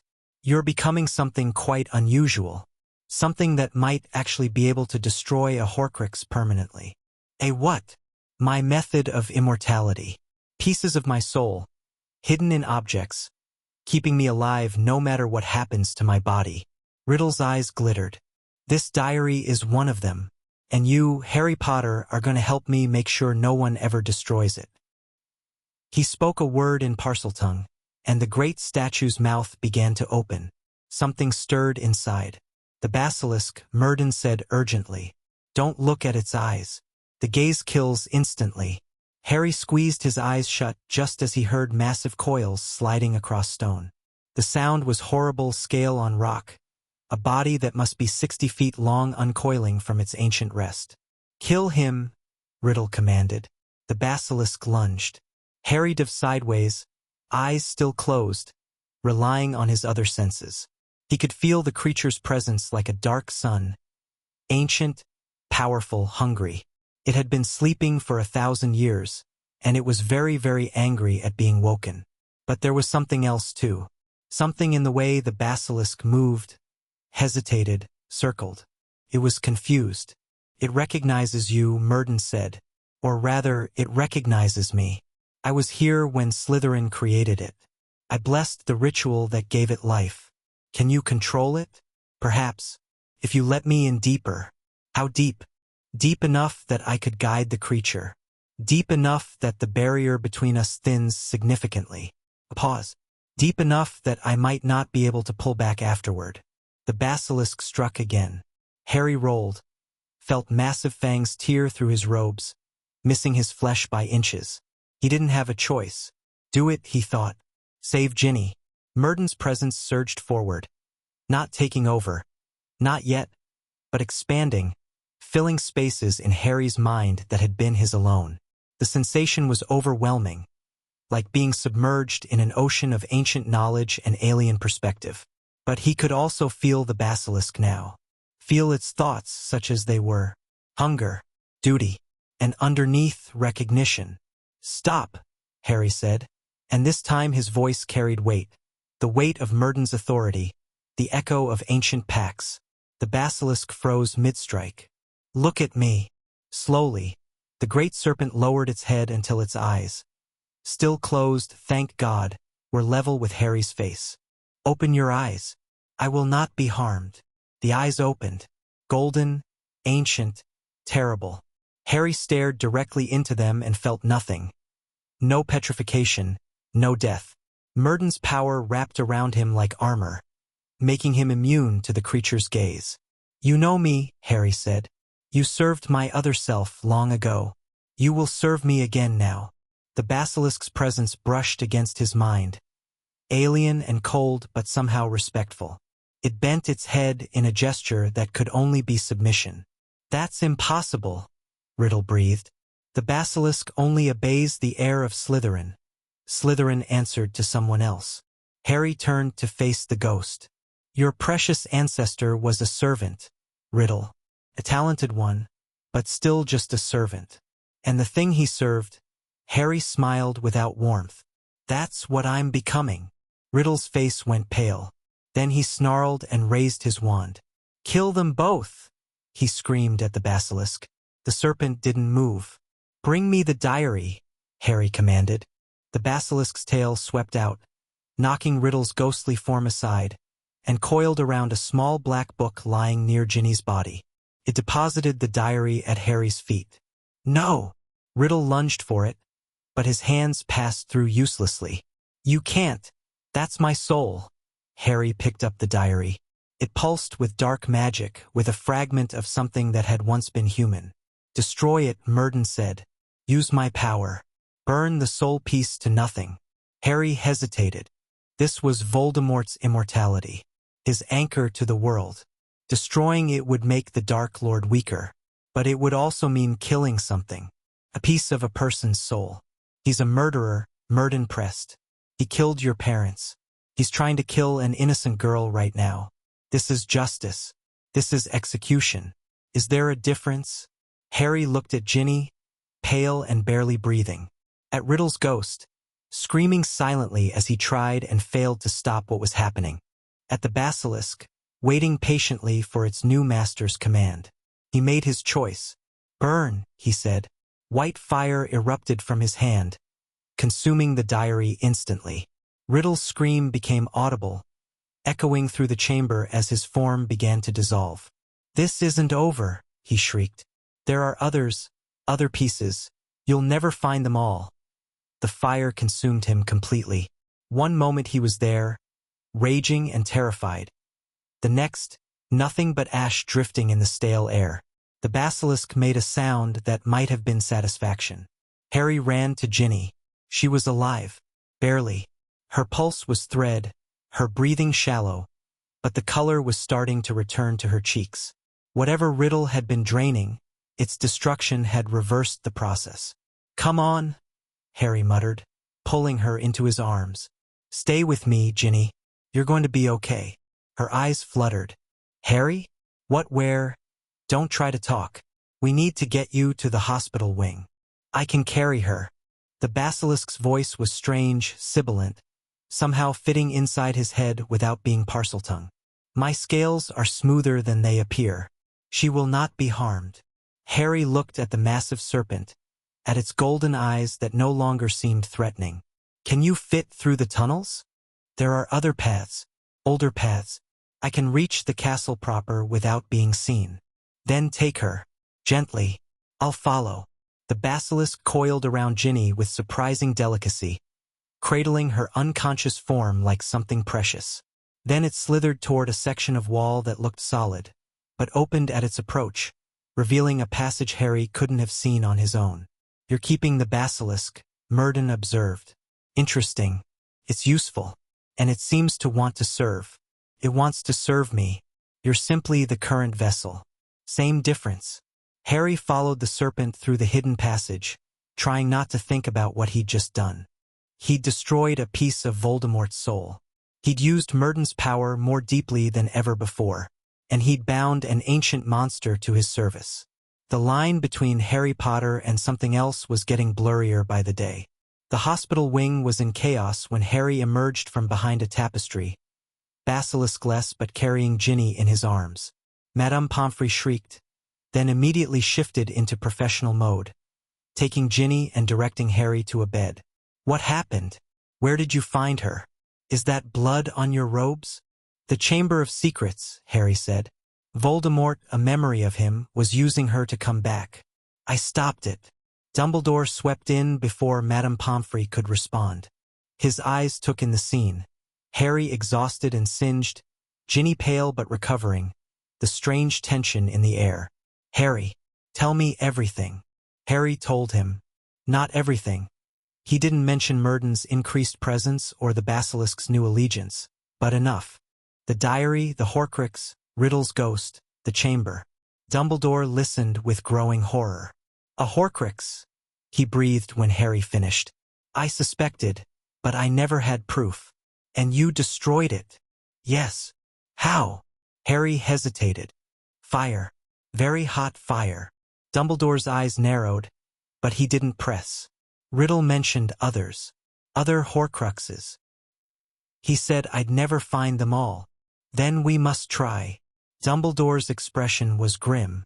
If Voldemort created multiple Horcruxes, killing his physical form means nothing. He'll simply return, again and again, until every anchor is destroyed. How many could there be? I don't know.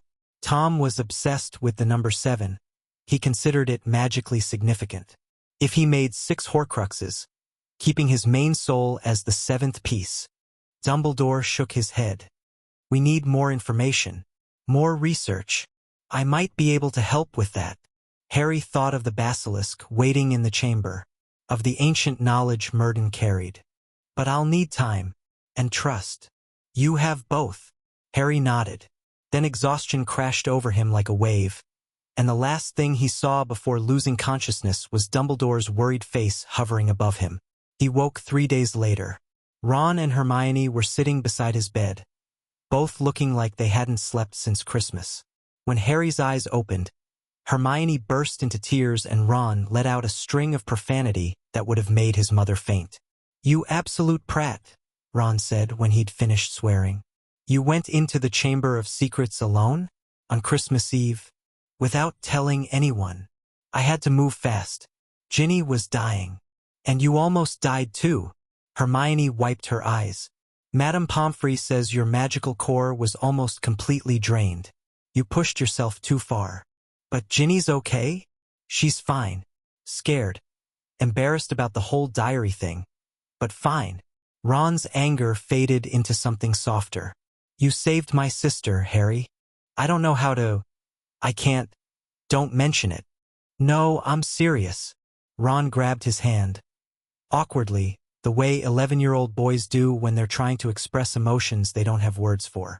You could have died. You went down there knowing it was dangerous, knowing you might not come back, because my sister was in trouble. That's what friends do, Harry said. You'd have done the same for me. I'd like to think so. Not sure I'd have been as effective. Ron managed a shaky grin. Whole school's talking about it. The boy who lived, fighting monsters under Hogwarts. You're going to be even more famous. Great. Just what I needed. Daphne appeared in the doorway. Her usual mask was firmly in place, but Harry could see tension around her eyes. You're awake, she said. Good. We need to talk. Privately. Ron looked ready to argue, but Hermione pulled him away with a murmured excuse about getting tea. When the door closed behind them, Daphne crossed the room and sat on the edge of Harry's bed. You let him in deeper, she said without preamble. Murden, I can see it in your aura. I had to. The basilisk would have killed me otherwise. And now, Daphne's voice was sharp. How deep did he go? How much did you give up? Harry thought about it, felt for the boundary between himself and the ancient presence in his mind. More than before. Less than I could have. He met her eyes. I'm still me, Daphne. Still Harry. Are you sure? Test me. Ask me something only Harry would know. Daphne considered this. Then she leaned forward and kissed him. Brief, intense, demanding. What was that for? Harry asked when she pulled back. If Murden had taken over, you would have kissed me back with technique. Experience. Ancient knowledge of seduction. Daphne's mouth quirked. You kissed me like an 11-year-old boy who has no idea what he's doing. Ergo still Harry.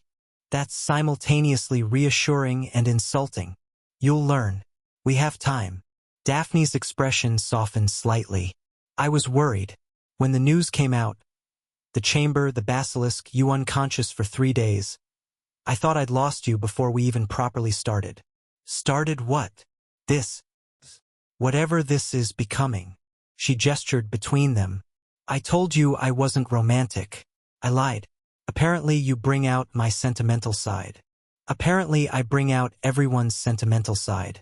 It's annoying. Get used to it. When you're hosting an ancient god, people tend to feel strongly about you one way or another. Daphne stood. The Greengrass archives arrived while you were unconscious. More volumes. My father's been very thorough. I've been cross-referencing Horcrux information with Primerlinian soul magic. Find anything? Possibilities. Nothing certain. But if Voldemort really created 6 Horcruxes, there might be ways to locate them. Resonance tracking, soul echo detection. Old techniques, dangerous, but possible. She paused at the door. Rest. Recover. We'll strategize when you're stronger.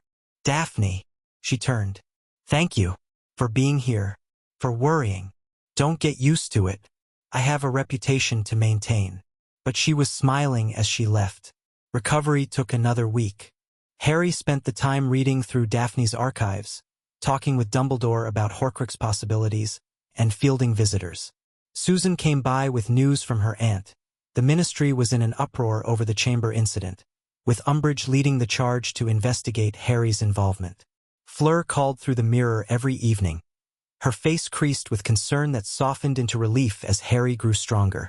You are reckless, she said during one of their conversations. Fighting ancient monsters alone. You could have been killed. I'm hard to kill. That is not reassuring. Her silver blue eyes were fierce. Promise me something, Harry. What?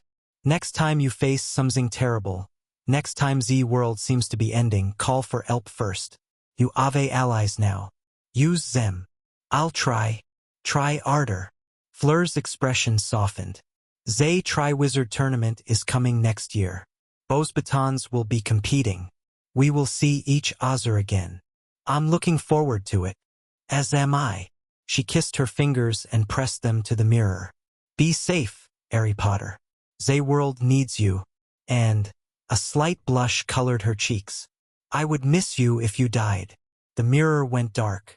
Harry sat in the hospital bed, thinking about allies and connections and the strange web of relationships he was building. Sentimental, Murden observed. You're collecting people like treasures. They're not collectibles. They're friends. They're anchors.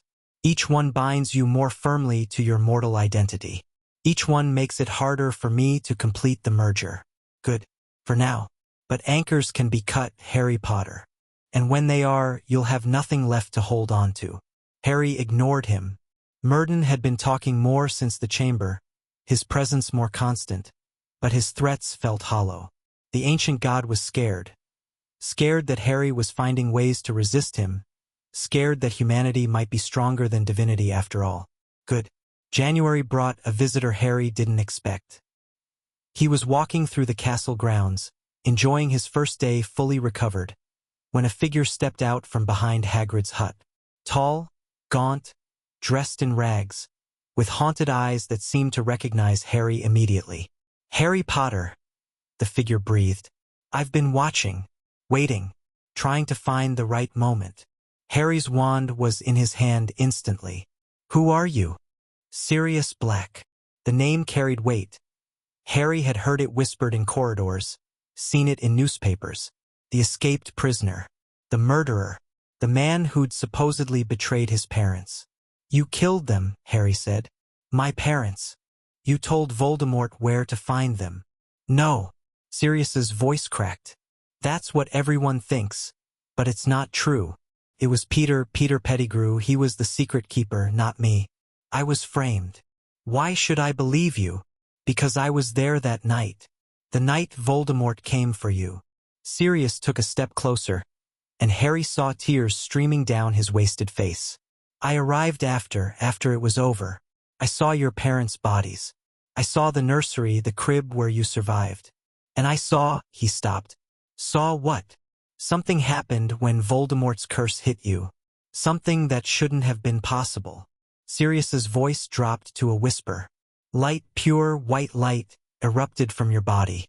It filled the room, then the house, then I could see it for miles, Harry. A pillar of light reaching into the sky. And in that light, just for a moment, I saw a face." Harry's blood went cold. "What kind of face?" "Not human. Not anymore. Something old and powerful. And—" Sirius shuddered. "It looked at me, through the light across the distance. It saw me, and it smiled." Murden was very quiet. "That's when I knew something had changed," Sirius continued. "That you weren't just a baby who survived a curse. You were something else. Something that Smile recognized. Why didn't you tell anyone? Who would believe me? A madman raving about faces in the light? And then I was arrested, thrown into Azkaban without trial. And I spent 12 years trying to hold on to my sanity while Dementors fed on my worst memories." Sirius's laugh was bitter. "But I never forgot that face. Never forgot what I saw. And when I escaped, I knew I had to find you. To warn you." "Warn me about what?" "About what's inside you." Sirius's eyes were intense. "I don't know what it is. I don't know what it wants. But I know it's been waiting a long time. And I know—" His voice broke. "I know your parents would want me to help you. Whatever that thing is, whatever it's planning. James and Lily would want me to protect you from it." Harry studied the man before him. Ragged, desperate, clearly damaged by years in prison, but sincere. Harry's senses didn't detect deception. Only grief and guilt and fierce determination. "There's more," Harry said slowly. "About that night. About Pettigrew. If you're telling the truth, I am. I swear on my magic, on my life, on your parents' memory. Peter was the traitor. He faked his death to escape, killed those muggles to frame me. He's still alive, Harry. Hiding somewhere. Probably as a rat. He was an unregistered animagus. A rat." Harry thought about Ron's pet, Scabbers. Old, ragged, missing a toe. Always around, always listening. "Interesting," Murden said. "If the Godfather speaks true, then an enemy has been hiding in plain sight." Later, Harry thought, "First, I need to deal with this." "Come with me," Harry said to Sirius. "We need to talk to Dumbledore." "Dumbledore? But he'll listen. I'll make sure of it." Harry took Sirius's arm. "If you're innocent, we'll prove it. And if you're lying—" His grip tightened, and just a hint of that primordial light flickered in his eyes. "Well, I've gotten very good at dealing with liars." Sirius stared at him. Then slowly he nodded.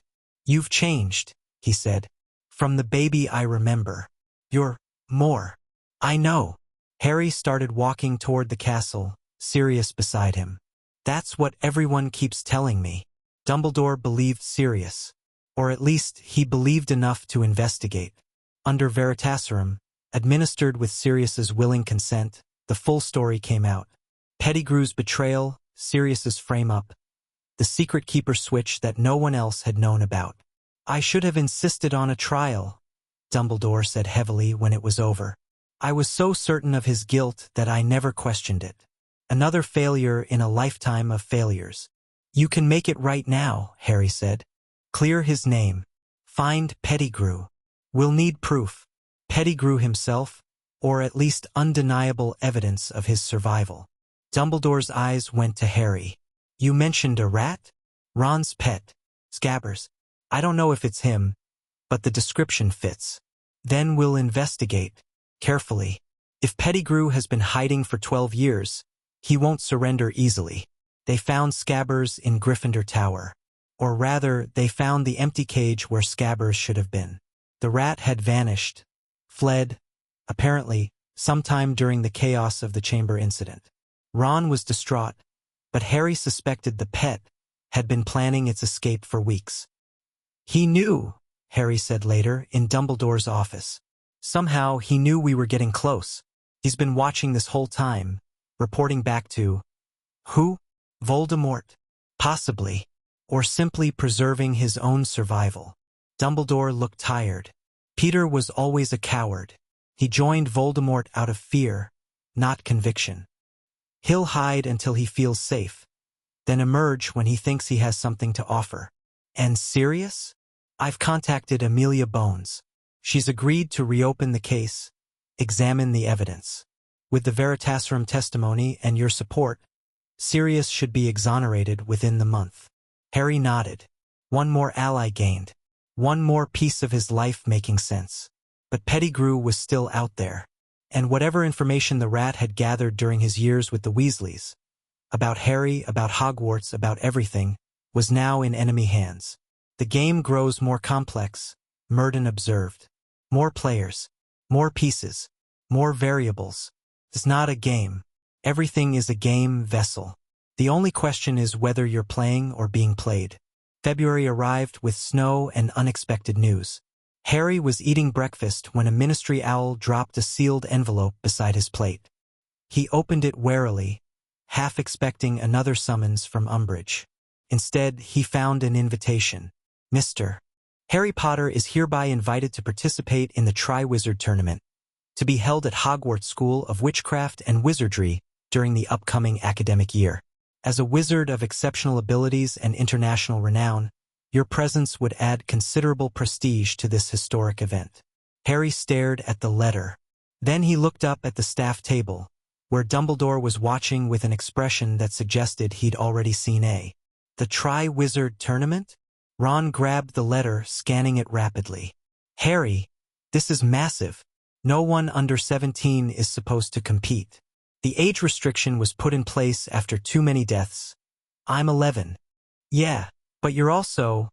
Ron waved vaguely. "You know, special. The Ministry probably thinks the age rule doesn't apply. The Ministry wants to put me in dangerous situations and watch what happens." Harry took the letter back. "This isn't an honor. It's an experiment." "Or a trap," Hermione said quietly. "The tournament has historically been used for political maneuvering. If you compete and fail, it would embarrass you. If you compete and succeed too impressively, it would terrify people. Either outcome benefits those who want you controlled. So I refuse. Can you?" Daphne had appeared at his shoulder. She'd been doing that more often lately, crossing house boundaries to join their conversations. "Read the fine print." Harry looked at the letter again.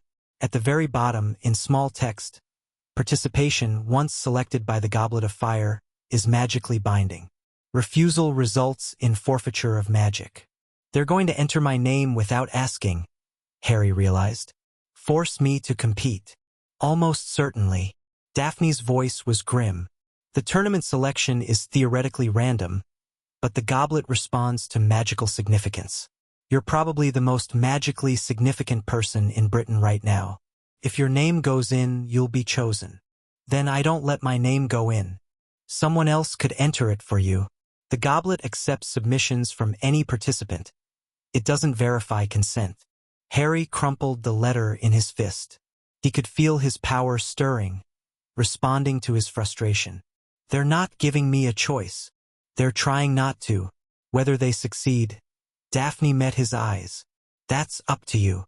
Dumbledore confirmed Harry's suspicions that afternoon. The Ministry has been planning this for months, the headmaster admitted. Umbridge in particular has been pushing for your mandatory inclusion. She believes, or claims to believe, that the tournament will reveal whether your abilities are stable enough for public safety. And if I refuse, the Goblet's contract is ancient and absolute.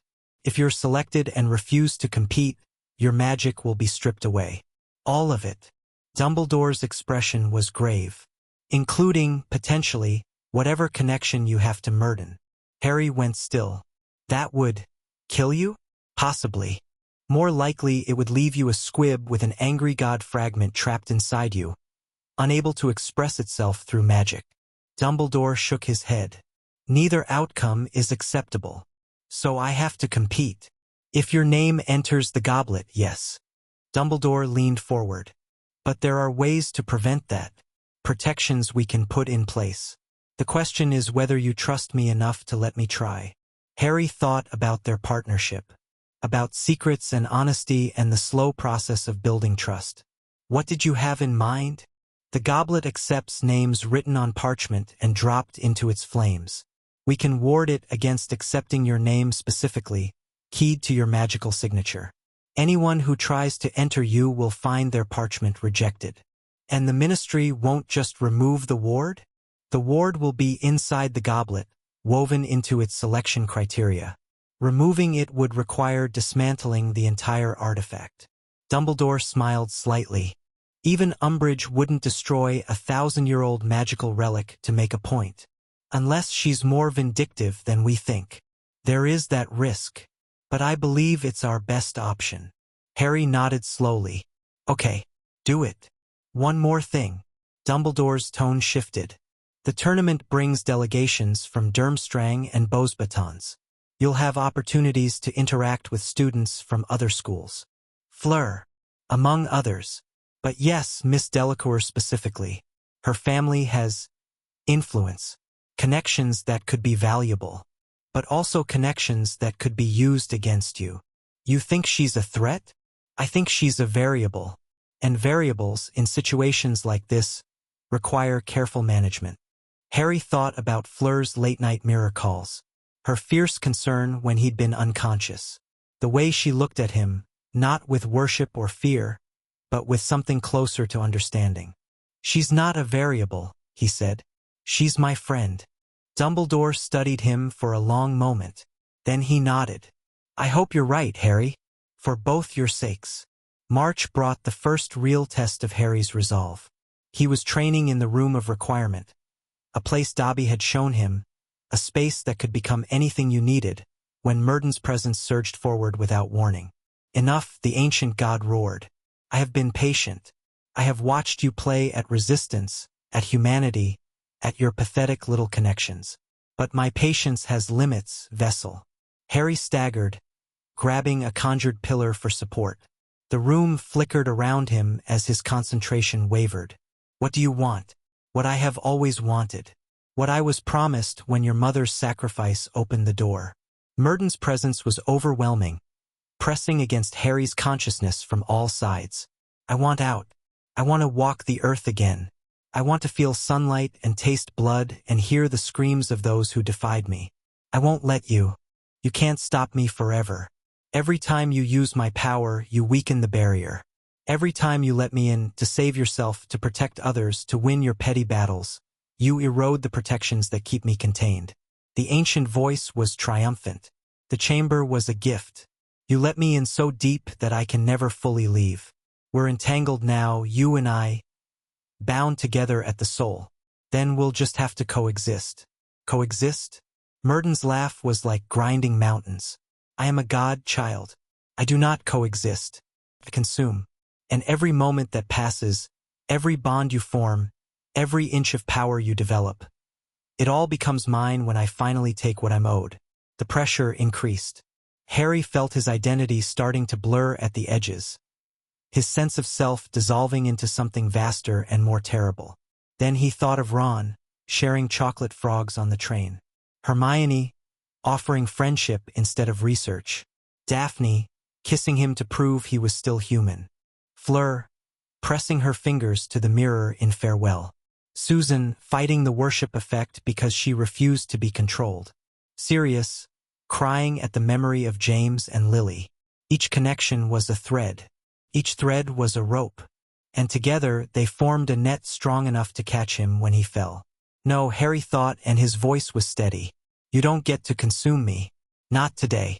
Not ever. He pushed. Murden's presence recoiled.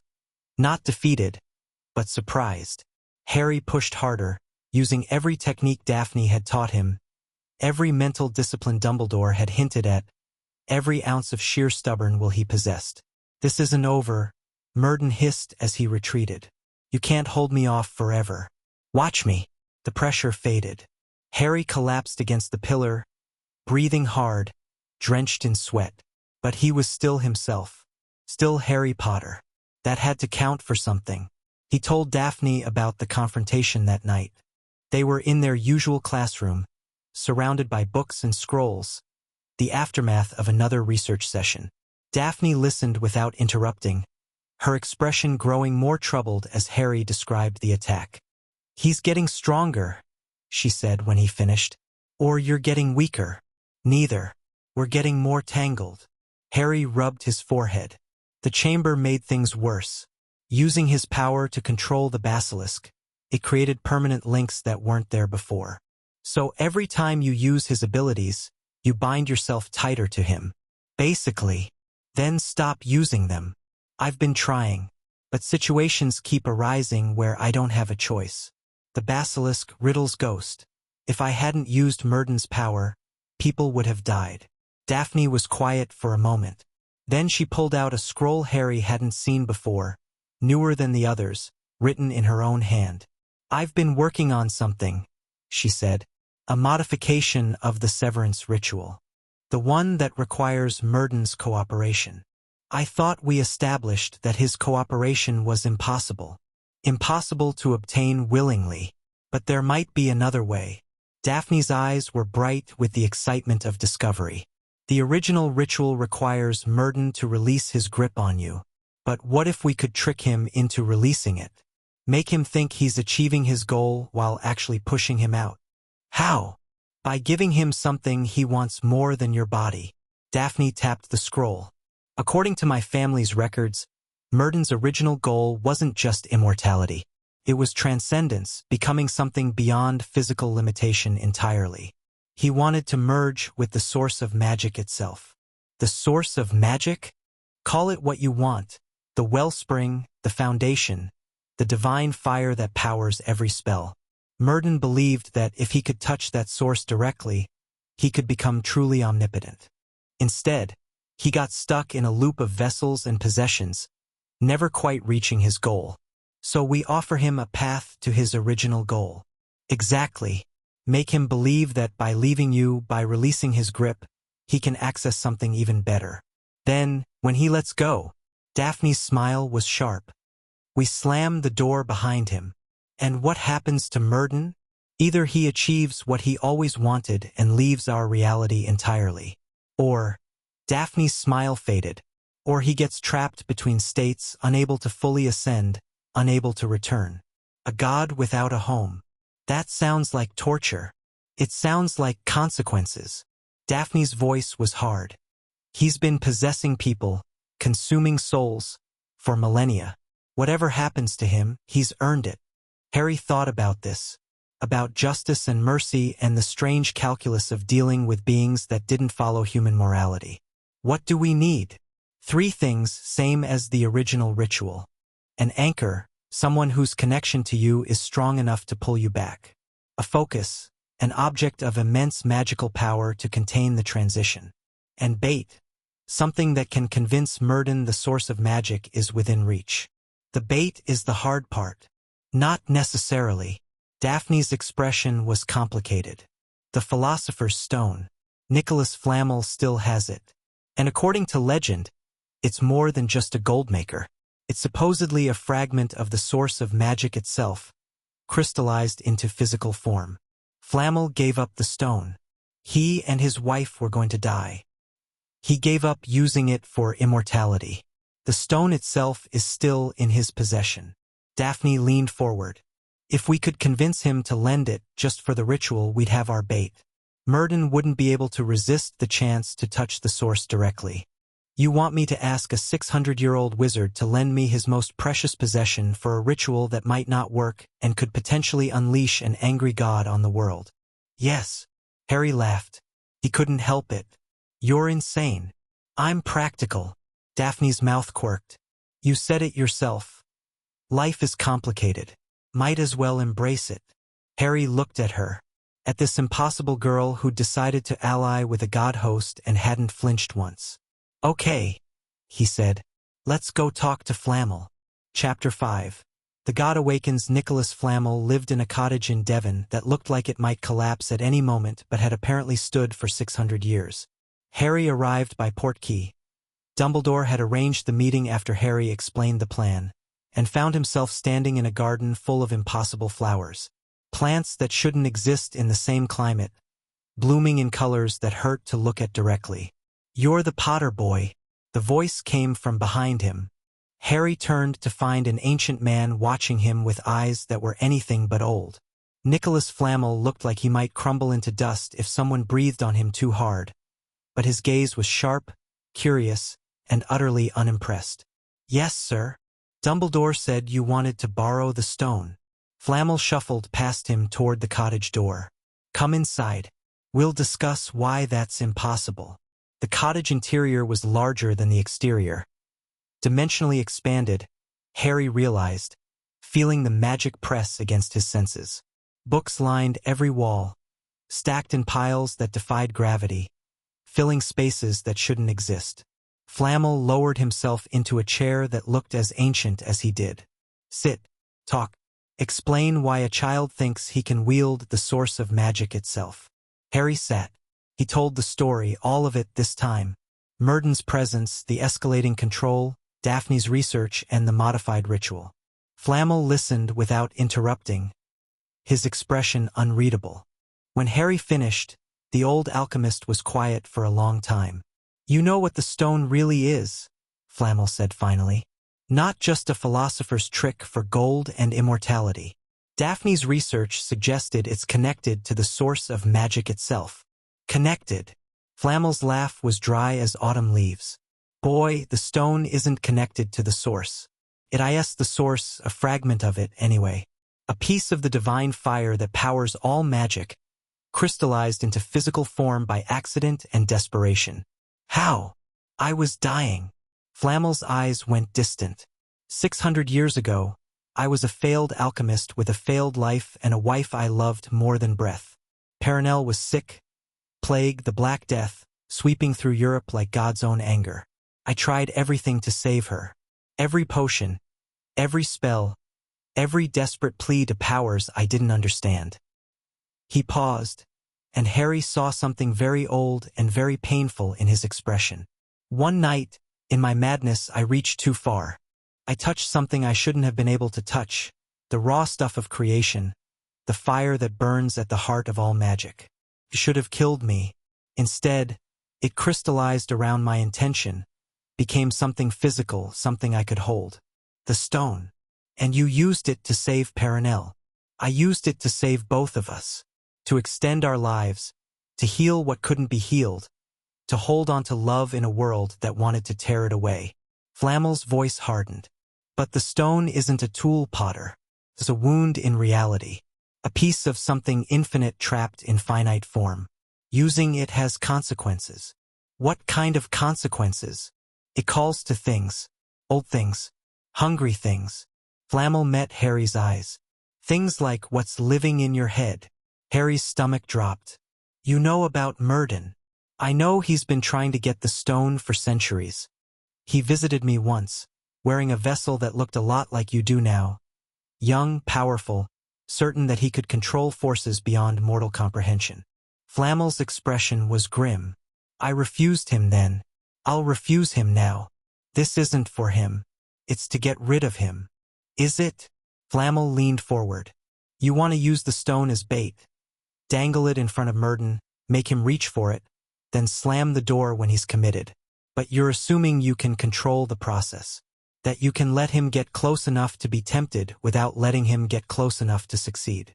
Daphne's ritual is theoretical, untested, based on research by people who've never actually touched the source of magic. Flamel shook his head. I've touched it, boy. I know what it does to minds that aren't prepared. And Murden's mind has been preparing for this for 1,000 years. So what do I do? Harry's voice cracked with frustration. Just wait until he consumes me? Let him win because trying to fight is too risky. I didn't say that. Flamel stood, moving with surprising grace toward a cabinet in the corner. I said your plan was flawed. That doesn't mean it's worthless. He pulled out a small box, ancient wood bound with silver, and set it on the table between them. The stone has been calling to me lately, telling me things. It knows you're coming, Potter. It's been waiting for you since before you were born. Flamel's eyes were bright with something between fear and wonder. I think perhaps this is why I made it in the first place. Why I was allowed to touch the source just that once. Not for my immortality. For this moment. He opened the box. The Philosopher's Stone was smaller than Harry expected. About the size of a robin's egg, deep crimson, pulsing with light that seemed to come from somewhere beyond the physical. Looking at it made Harry's eyes water and his soul ache with recognition. Yes, Murden breathed, suddenly alert. That's it. That's what I've been searching for. Give it to me. Give it to me. Harry gripped the arms of his chair, fighting to stay present. The ritual. Can you help us modify it? Make it actually work? I can try. Flamel was watching Harry's struggle with clinical interest. He wants it badly, doesn't he? You have no idea. Oh, I think I do. Flamel closed the box, and the pressure eased. The stone stays with me until the ritual is ready. When it's time, if I'm convinced you have a genuine chance of success, I'll lend it. But I want something in return. What? An end. Flamel's voice was tired, so tired. Perenelle and I have lived too long. We've been holding on because we feared what would happen to the stone without a guardian. But if your ritual works, if Murden is dealt with, I want your promise that you'll destroy the stone afterward. Destroy it? Is that even possible? For you? Probably. Flamel smiled grimly. You're hosting a fragment of the same fire that created it. If anyone can unmake the stone, it's you. Harry thought about this. About ending the immortality of two people who'd lived for centuries, who'd loved each other through plague and war and the slow erosion of everyone they'd ever known. Why do you want it destroyed? Because existing is exhausting, Potter. Because I've watched everyone I ever cared about, except Perenelle, grow old and die while I stayed frozen. Because the stone whispers to me at night, shows me things I don't want to see, connects me to powers that no human should touch. Flamel's eyes were wet. I'm ready to rest. We both are. But not while the stone exists to be fought over, used, abused. I need to know it ends with us. If the ritual works, I'll destroy it. Harry met the old alchemist's eyes. I promise. Flamel studied him for a long moment. Then he nodded. Then let's get to work. They spent 3 days in Flamel's cottage. The old alchemist was brilliant. 6 centuries of magical knowledge packed into a mind that could still run circles around anyone Harry had ever met. He tore apart Daphne's ritual, identified its weaknesses, and rebuilt it from the ground up. Your anchor needs to be stronger, he said on the second day, sketching diagrams in the air with his wand. One person isn't enough. You need multiple connections, a web of relationships strong enough to catch you when Murden tries to pull you into the source. How many? At least 3, preferably more. People who genuinely care about you, not just allies or acquaintances. The anchor works through emotional resonance. The stronger the love, the stronger the pull back to humanity. Harry thought about his friends. Ron, Hermione, Daphne, Fleur, Susan, Sirius. Did he have enough people who truly cared about him? Or were his connections too new, too fragile? The focus is fine, Flamel continued. The stone will work, but the bait needs adjustment. You can't just offer Murden a chance at the source, you need to make him believe he's already won. That he's already achieved ascension. Let him feel the victory. Let him release his grip on you in triumph. And then, pull the rug out. Crudely put, but yes. Flamel's smile was thin. The moment he releases you, the anchor activates. Your connections pull you back to humanity while the stone contains what's left of Murden. Then you destroy the stone, and him with it. What if he realizes it's a trap? He won't. His hunger is too great, his arrogance too vast. He's been waiting 1,000 years for this chance. When it finally comes, he won't stop to question it. Flamel paused. But there is one risk we haven't discussed. What? You. The old alchemist's eyes were serious. When Murden reaches for the source, you'll feel it too. The same power, the same temptation. For a moment, you'll have the chance to follow him, to ascend alongside him, to become something beyond human. If you hesitate, if part of you wants what he wants.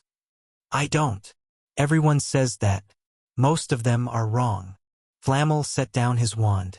I touched the source once, for a fraction of a second, and the temptation nearly destroyed me.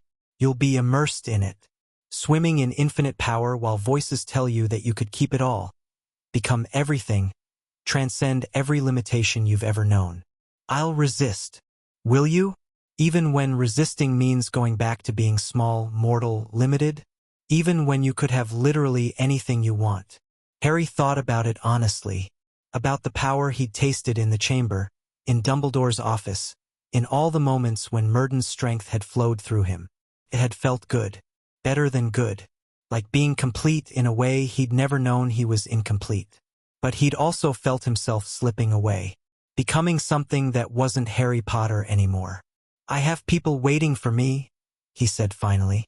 People who love me for who I am, not what I could become. That's worth more than infinite power. Flamel studied him. Then slowly he smiled. You might actually be able to do this, Potter. You might actually survive. Harry returned to Hogwarts with a plan, a timeline, and a growing sense of dread. The ritual needed to be performed during a celestial alignment. Flamel had identified a window in mid-June, during the summer solstice, when the barriers between mortal reality and the source of magic would be at their thinnest. That gave Harry 3 months to prepare. 3 months to strengthen his connections, gather his anchors, and somehow avoid letting Murden figure out what was happening. You're quieter than usual, Daphne observed during one of their evening sessions. They were in the room of requirement, surrounded by Flamel's modified ritual diagrams. Thinking about the ritual? Thinking about what comes after. Harry stared at the diagrams without really seeing them.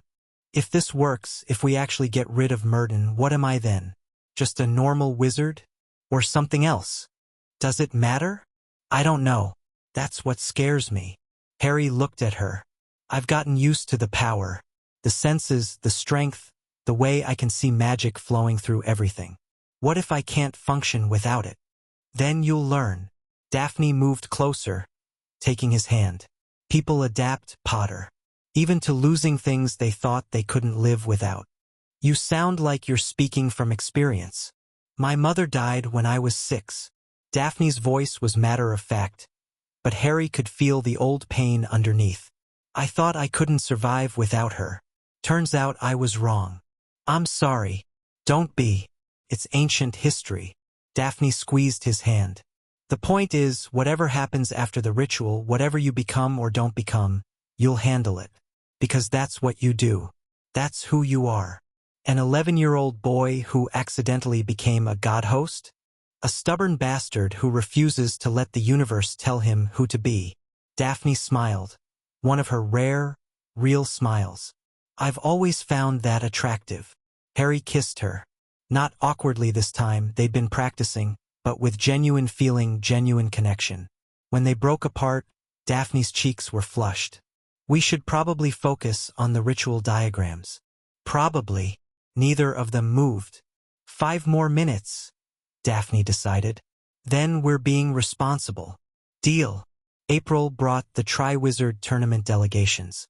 Dumbledore's ward had held. Harry's name couldn't be entered in the goblet, no matter how many ministry officials tried. But the tournament proceeded anyway, with champions from Hogwarts, Durmstrang, and Beauxbatons competing for eternal glory. Fleur was Beauxbaton's champion. "I did not intend to compete," she told Harry during their first meeting since Christmas. They were walking by the lake, away from the crowds, their breaths fogging in the cold air. "But Z Goblet chose me, and refusing would bring shame to my school."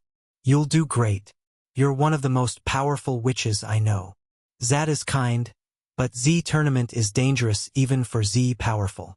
Fleur's expression was troubled. "And I have other concerns. They zing inside you. It is worse, yes? I can feel it." Harry wasn't surprised she'd noticed. Fleur's Vila heritage made her sensitive to magical energies, and Murden's presence had been growing stronger as the ritual date approached. "We have a plan," he said. "A way to get rid of him permanently. But it has to wait until June." "And until then?" "Until then, I hold on." Harry managed a smile. "I've gotten pretty good at holding on." Fleur stopped walking. She turned to face him, her silver blonde hair catching the pale sunlight. "Harry, they plan you speak of. It is dangerous, yes. Very. And there is a chance you will not survive." "There's a chance, yes." Fleur was quiet for a moment. Then she stepped forward and kissed him. Not gentle, not tentative, but fierce and desperate and full of things unsaid. Harry kissed her back. He couldn't help it. She was beautiful and brave, and she understood him in ways few people could. When they broke apart, Fleur's eyes were wet. "I am not asking for promises," she said. "I know you have other connections, Z Greengrass girl, your friends. I am not asking to be your only one. But I wanted you to know." Her voice broke. "I wanted you to know that I would miss you if you did not come back." "Fleur, do not say anything." She pressed a finger to his lips. "Just come back. Whatever you have to do, whoever you have to become. Come back." "I will. Promise me." "I promise." Fleur nodded once, sharply. Then she turned and walked back toward the castle, leaving Harry standing by the lake with the ghost of her lips on his, and the weight of promises he wasn't sure he could keep. The first task was dragons. Harry watched from the stands as the champions faced their beasts, massive, fire-breathing monsters guarding golden eggs. Cedric Diggory transfigured rocks into dogs as distractions. Victor Crumb hit his dragon with a conjunctivitis curse. Fleur enchanted her dragon into a trance, though she got singed when it snored flames. "She's good," Daphne observed from beside him. "Very precise spell work. She's better than good. She's brilliant." Harry watched Fleur claim her egg, relief flooding through him. "I hate that she has to risk her life for this stupid tournament. She chose to compete." "Did she?" "The goblet chose her. The magical contract forced her to accept." "That's not really a choice." Daphne was quiet for a moment. Then she said, "You're worried about her." "I'm worried about all of them. Cedric, Victor, Fleur. They're risking everything for glory that won't matter in 10 years. And you're risking everything to get rid of an ancient god. At least their risk has a trophy." Harry laughed despite himself. "Fair point. She's right, Murden whispered. Your risk is far greater than theirs, and your reward far more uncertain. My reward is survival. Is it? Or is your reward just another form of imprisonment? Trapped in a mortal body, limited by mortal concerns, forever aware of the power you could have had? That's not how I see it. Not yet. But you will. When the moment comes, when you feel the source of magic flowing through you, you'll understand what you're giving up. And you'll hesitate. Just for a moment. Just long enough." Harry forced the voice down, focused on the arena below. The task was ending, scores were being announced, and Fleur was smiling despite her burns. 3 months to the ritual.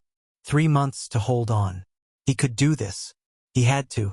May arrived with warmth and the second task. The champions had to retrieve something precious from the bottom of the Black Lake. Hostages, it turned out. people they cared about, held by merpeople in an underwater village.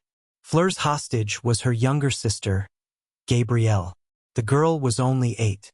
"This is monstrous," Fleur said the night before the task, her voice shaking with fury. "Zay took a child. My child's sister. And for what? Entertainment." "The hostages are safe," Harry said, though he understood her rage. "The merpeople won't actually harm them." "That is not the point." Fleur's eyes blazed. "Gabrielle is terrified of water. She has been since she was small. Zay knew this, Zay must have known, and Zay took her anyway, to make the task more dramatic. To make me suffer." Harry had no response to that. She was right. The tournament's architects had chosen hostages specifically to maximize emotional impact, regardless of the trauma it might cause. "I'll help you." Fleur stared at him. "What?" "The task. I'll help you get Gabrielle out. I'm not a champion, the rules don't apply to me. And I can—" He hesitated. "I can do things underwater that most people can't." "Harry, that is cheating." "No. Cheating is putting an 8-year-old at the bottom of a lake to traumatize her sister. Helping you is just basic decency." Fleur was quiet for a long moment. Then she moved forward and hugged him. Not romantic, just grateful, desperate. "Thank you," she whispered. "Thank you." The next day, Harry dove into the Black Lake alongside the champions. He'd told Dumbledore his plan. The headmaster had sighed, pinched the bridge of his nose, and given permission because, "You'll do it anyway, and at least this way I can have rescue teams ready." The underwater world was cold and dark and full of things that didn't want humans there. Harry swam through forests of kelp, past creatures that watched with too intelligent eyes, toward the merpeople village in the deepest part of the lake. His bubblehead charm kept him breathing. His enhanced senses guided him through the darkness. And Murden, for once, was silent, watching, waiting, curious about what Harry would do. He found the hostages tied to a statue in the village center. For figures unconscious and drifting. A girl who must be Cho Chang. A young boy who looked like a Durmstrang student. Hermione, Harry's heart clenched. They'd taken Hermione? And Gabrielle Delacour. Fleur was already there, struggling against the ropes binding her sister. Her spells weren't working properly underwater. The cold was affecting her Vela magic, making her clumsy and slow. Harry swam to her side, pulled out the knife he'd brought, and cut through the ropes in seconds. Fleur grabbed Gabrielle, cradling her sister against her chest. She looked at Harry with tears streaming from her eyes, or maybe it was just lake water, and mouthed "thank you" before kicking toward the surface. Harry turned to Hermione. He should leave, his part was done. But he couldn't just abandon his friend. The other champions were arriving now. Victor Crumb, half transformed into a shark, seized his hostage and swam away. Cedric Diggory grabbed Cho Chang. That left Harry alone with Hermione and a growing number of merpeople who did not look happy about the hostage theft. "Leave her," Murden said. "She's not your responsibility. Let her champion save her." But Hermione didn't have a champion.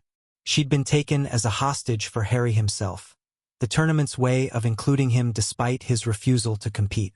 He cut her ropes. The merpeople surged forward, weapons raised. Harry didn't have time to think. He reached for his power, for Murden's strength, and light exploded from his hands. The merpeople scattered. The water around Harry boiled with energy. He grabbed Hermione's unconscious form and shot toward the surface like a human torpedo, leaving devastation in his wake. They broke the surface together, gasping and coughing and very much alive. "Harry Potter!" a voice bellowed from the judge's stand. What Ian Merlin's name? But Harry wasn't listening. He was dragging Hermione to shore, making sure she was breathing, making sure she was okay. Fleur was there too, Gabrielle wrapped in towels and crying into her sister's shoulder. When she saw Harry, her expression was complicated. Gratitude and worry and something else.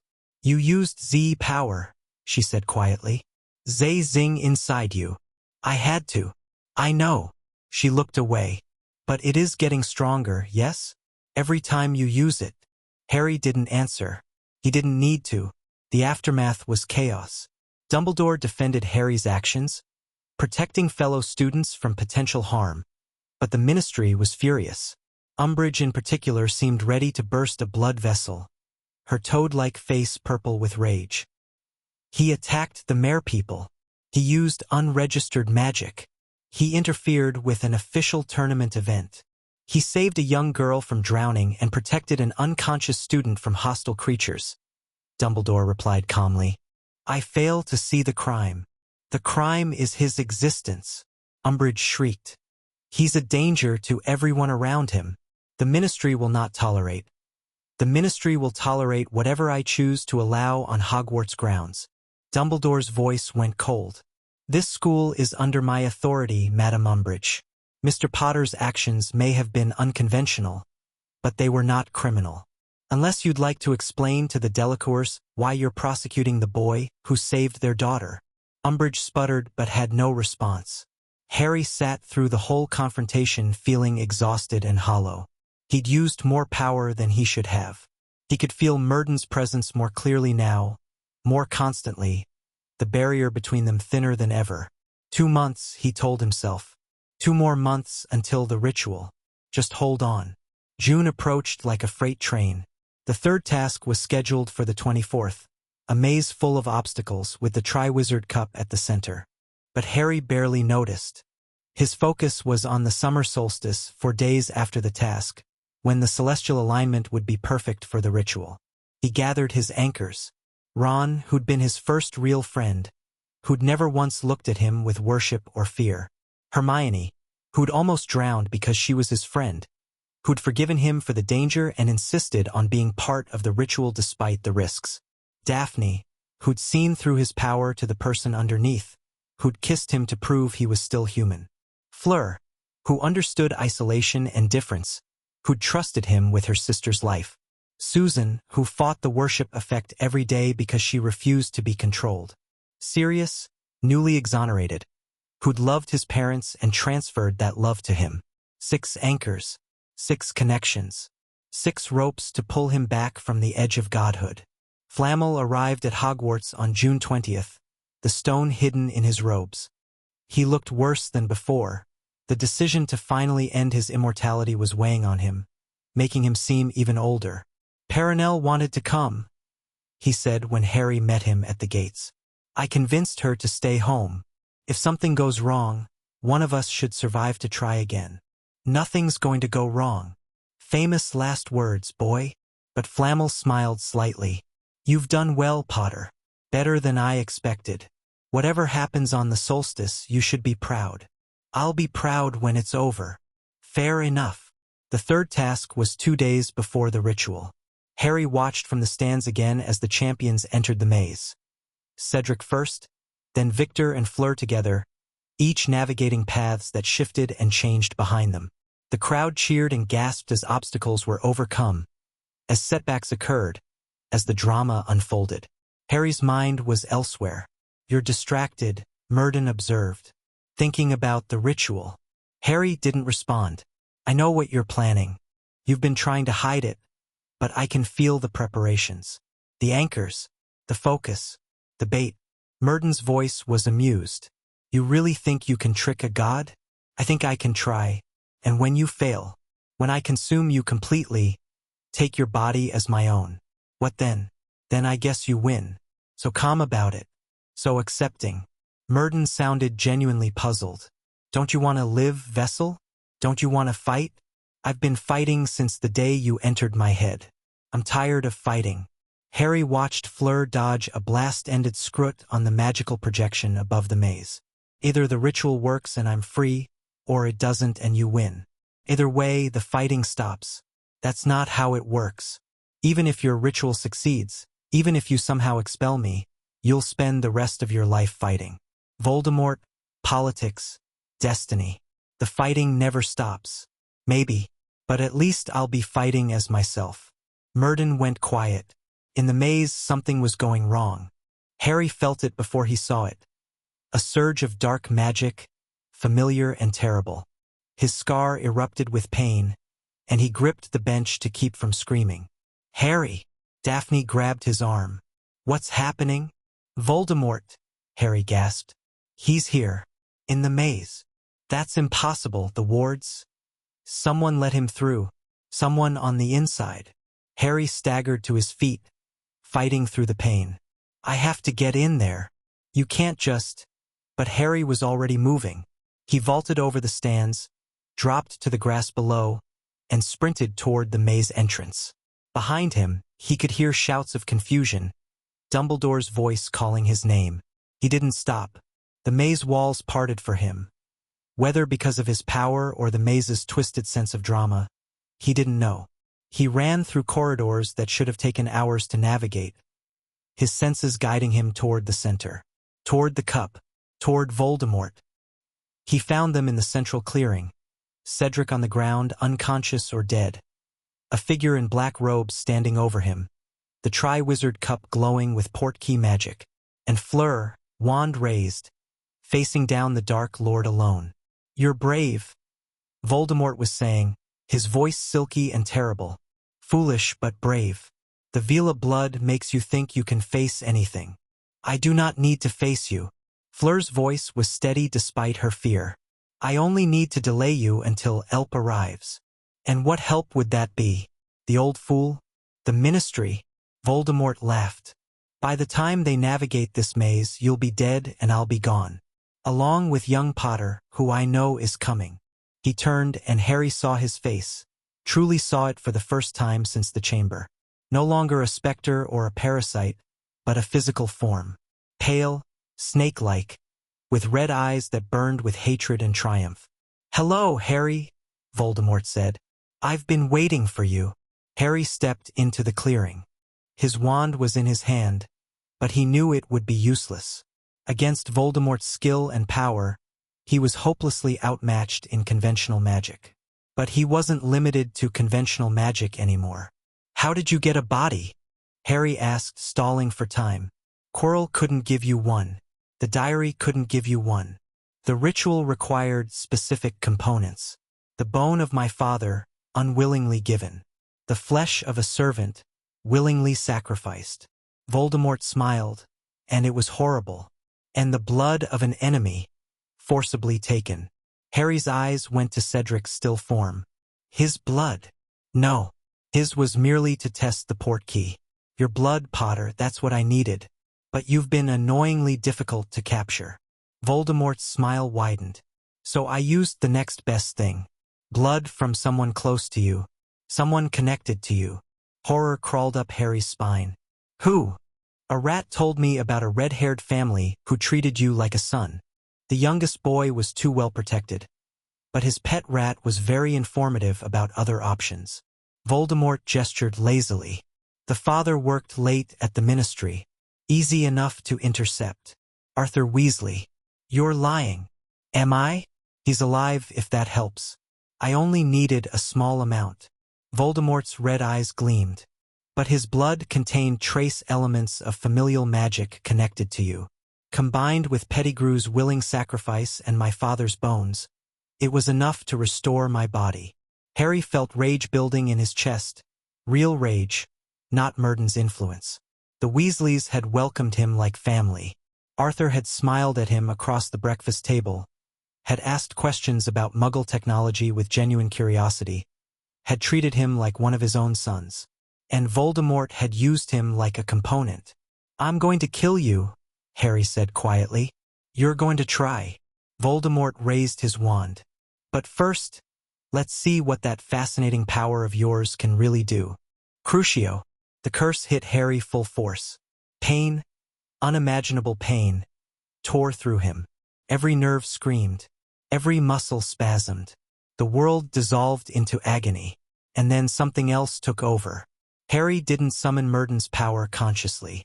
It just happened, an instinctive response to threat, a survival mechanism activating on its own. White light exploded from his body, shattering the Cruciatus curse, hurling Voldemort backward across the clearing. What? Voldemort scrambled to his feet, face twisted with shock. That power, you shouldn't be able to. I'm not what you think I am, Harry said, and his voice resonated with harmonics that weren't human. I haven't been for a long time. He raised his hand. Light gathered in his palm. Not a spell, not anything he'd been taught, just raw force manifesting through will. Harry! Fleur's voice cut through the haze. Harry, stop. You're losing yourself. She was right. He could feel it. The boundaries between himself and Murden dissolving, the ancient god's presence flooding into every corner of his mind. In another moment, he would have more power than Voldemort could possibly match. In another moment, he wouldn't be Harry Potter anymore. Yes, Murden exulted. Give in. Let me handle this. Together we can destroy this pretender, this insect who dares call himself a Dark Lord. No. Harry forced the power back down.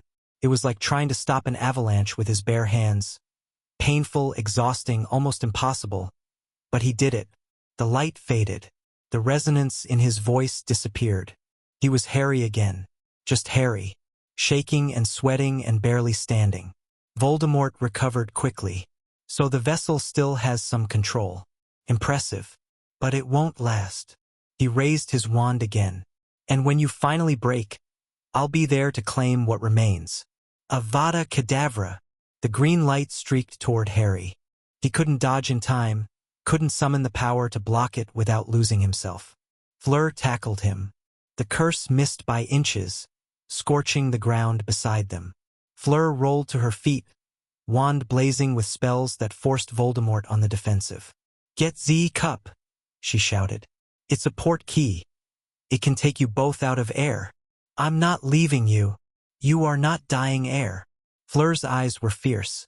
Zay ritual is in 2 days. You ave to survive. She was right. The ritual. His chance to be free. If he died here, if Murden consumed him, everything was lost. Harry grabbed Cedric's unconscious body and lunged for the cup. No! Voldemort broke through Fleur's assault, wand aimed at Harry's back. Avada! Harry's hand touched the cup. The world twisted, color and light smearing together, and then he was falling through space toward an unknown destination. The last thing he saw was Fleur standing alone against Voldemort, wand raised, buying him time to escape. He landed in the Hogwarts stadium, Cedric still in his arms. The crowd went silent. Then screams. Cedric's father rushing forward, Medawizards descending, Dumbledore appearing at Harry's side with his wand already drawn.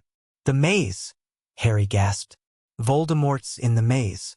Fleur's still. She's fighting him. Dumbledore's face went pale. He turned and sprinted toward the maze entrance, moving faster than any man his apparent age should be able to move. Harry tried to follow, but his legs gave out. The power he'd used, the effort of holding back Murden's takeover, it had drained everything. Harry! Ron was there, and Hermione, and Daphne surrounding him, holding him up. What happened? Is that blood? Are you hurt? Not my blood. Cedric's, maybe. Harry's vision was blurring. Fleur. Someone has to help Fleur. Dumbledore's going. It's okay. You're okay. Hermione's voice was gentle but firm. Just breathe. Harry breathed. Somewhere in the maze, curses flashed and explosions echoed. The crowd watched in horror as the entertainment became something real and terrifying. Then silence. Then Dumbledore emerged, carrying an unconscious Fleur in his arms. Her robes were burned. Her face was pale, but she was breathing. Voldemort was gone. He apparat, Dumbledore said grimly, laying Fleur on a conjured stretcher. The moment he realized he couldn't win, he fled. But he'll be back. He has a body now. He'll gather his forces and return. Harry looked at Fleur's still form, at Cedric, who was being tended by frantic Medawizards, at the chaos and fear spreading through the crowd. This was his fault. All of it. If he'd been stronger, if he'd let Murden take over just long enough to defeat Voldemort, you could have ended it, Murden whispered. You had the power. You chose weakness instead. I chose myself. And look what your choice cost. Harry closed his eyes. 2 days until the ritual. 2 days until his chance to be free. If he even lived that long. Chapter 6. Mortal Choices. Divine Consequences. The summer solstice dawned gray and cold, as if the weather itself knew something terrible was coming. Harry stood at the edge of the Black Lake, watching the mist curl across the water. He hadn't slept, couldn't sleep. In a few hours, he would either be free of Murden forever or consumed entirely. Either way, he wouldn't be the same person when the sun set. You should eat something. He turned. Daphne was walking toward him across the grass, carrying a wrapped bundle that smelled like bacon and eggs. Not hungry. I don't care. Eat anyway. She pressed the bundle into his hands. You'll need the energy. Harry unwrapped the food mechanically. His stomach rebelled at the thought of eating, but Daphne was right. The ritual would drain everything he had. Going in on an empty stomach was stupid. How's Fleur? Awake, angry, demanding to participate despite her injuries. Daphne's mouth quirked. Madame Pomfrey had to physically restrain her from leaving the hospital wing. She shouldn't be part of this. She's already done enough. Try telling her that. Daphne sat beside him on the damp grass. She's one of your anchors, Harry. She wants to be there. She almost died because of me. She almost died because Voldemort is a monster. That's not your fault. Harry shook his head. The guilt was too heavy to dismiss with logic. Cedric was in a coma. The curse that had hit him wasn't lethal, but the damage was severe. Arthur Weasley was recovering from whatever Voldemort had done to extract his blood. And Fleur had spent 2 days unconscious after facing down the Dark Lord alone. All because Harry Potter existed. All because Murden had chosen him as a vessel.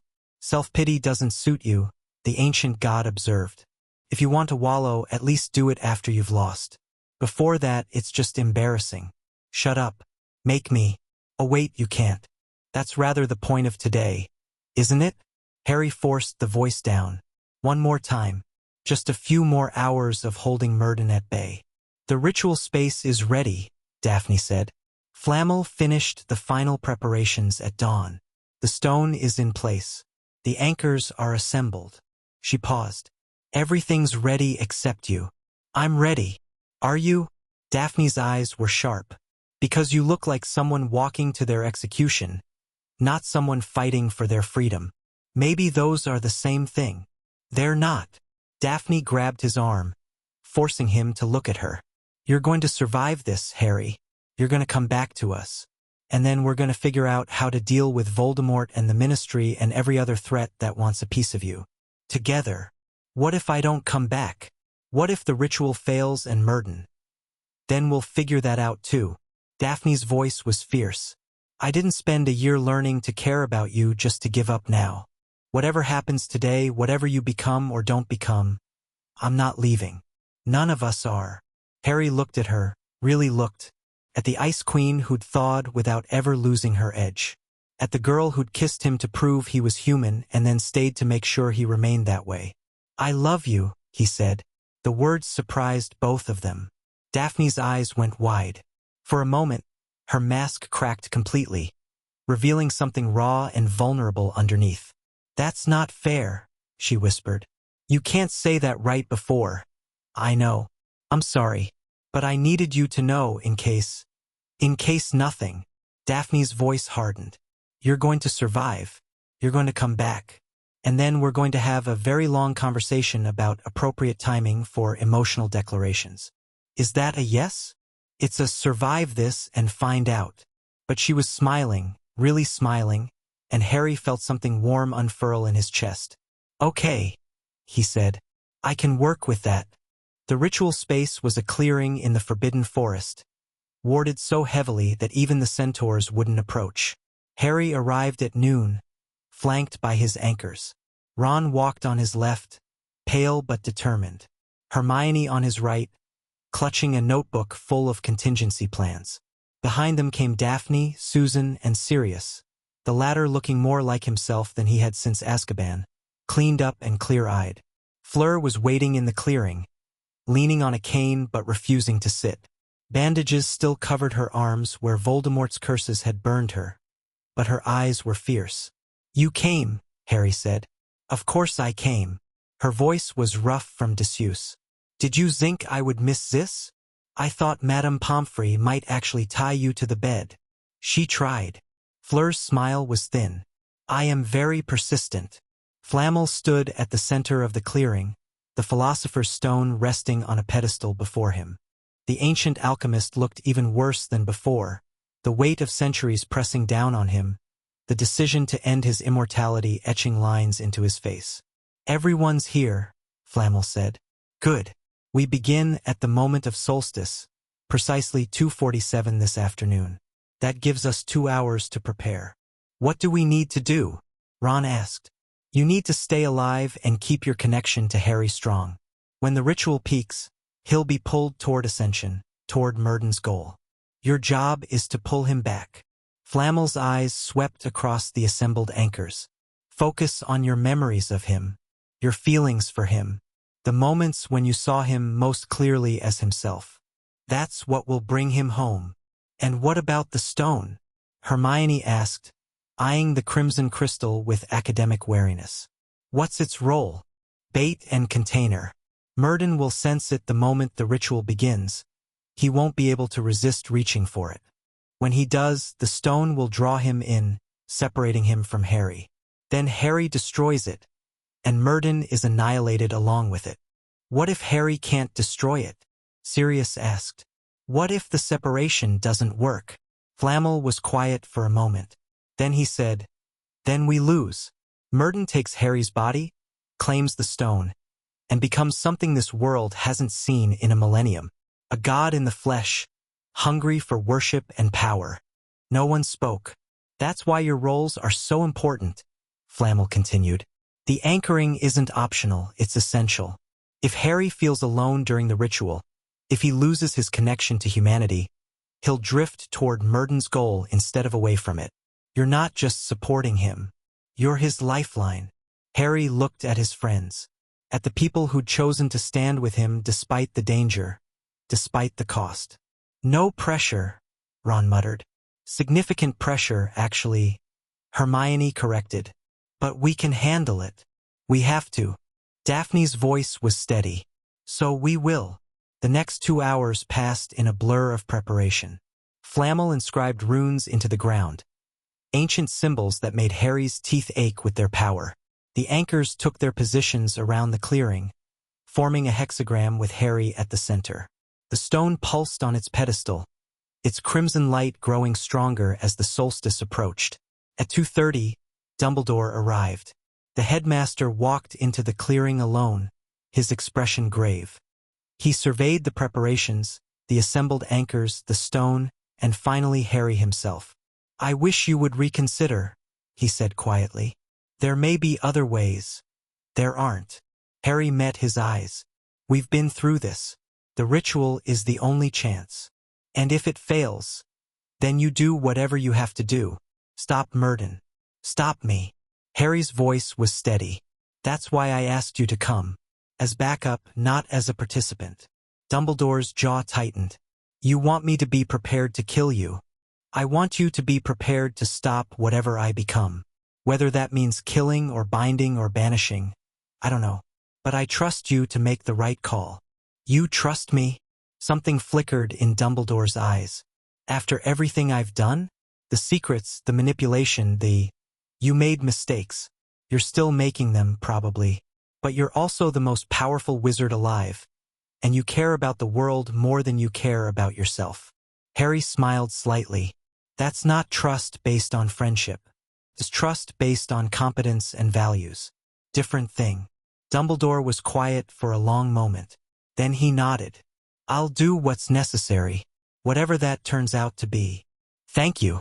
2:45. 2 minutes to solstice. Harry walked to the center of the clearing, stepping into the circle of runes. The stone pulsed beside him, its light now almost blinding. His anchors stood at their positions, faces set with determination. "This is it," Murden said, and his voice was thick with anticipation.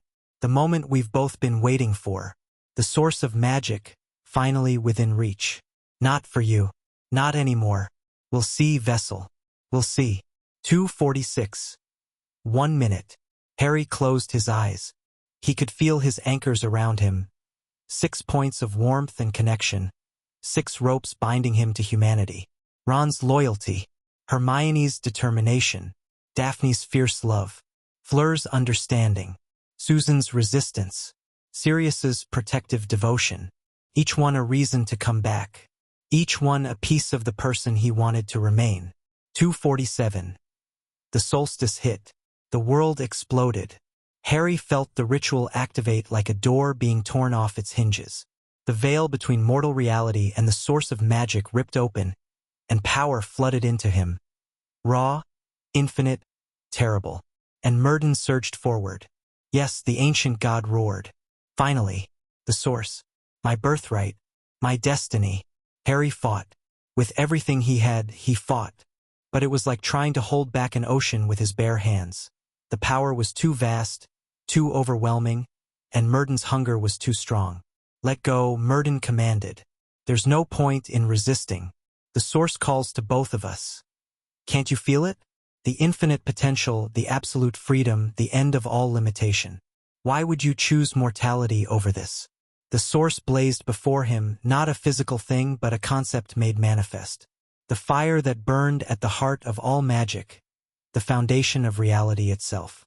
It was beautiful and terrible, and Harry wanted it more than he'd ever wanted anything. You see? Murden's voice was triumphant. You want it too. We're the same, you and I. We've always been the same. The only difference is that I've stopped pretending otherwise. For a moment, just a moment, Harry considered giving in. The power was intoxicating. The freedom was absolute.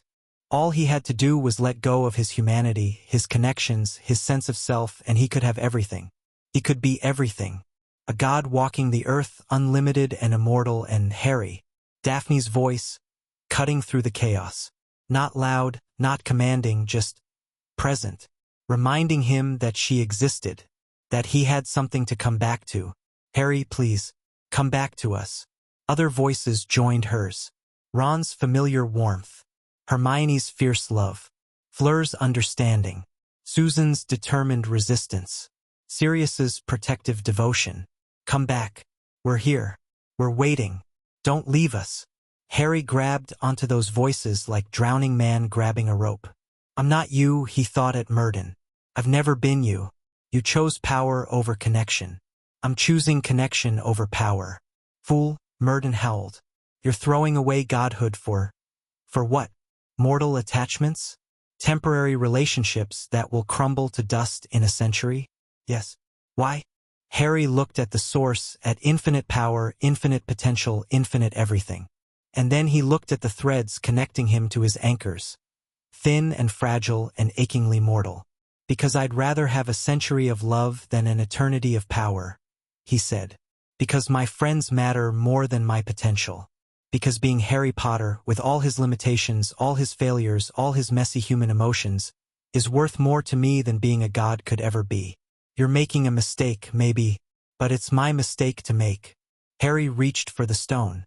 The Philosopher's Stone was supposed to be bait, a lure to draw Murden away from Harry's consciousness. But touching it now, in the midst of the ritual, Harry felt something unexpected.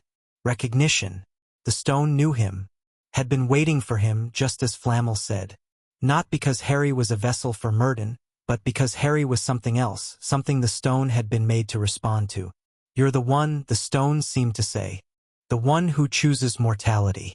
The one who turns away. I don't understand. I was made by accident. A piece of the source crystallized around human intention. For 600 years, I've waited for someone who would use me not for power, but for release.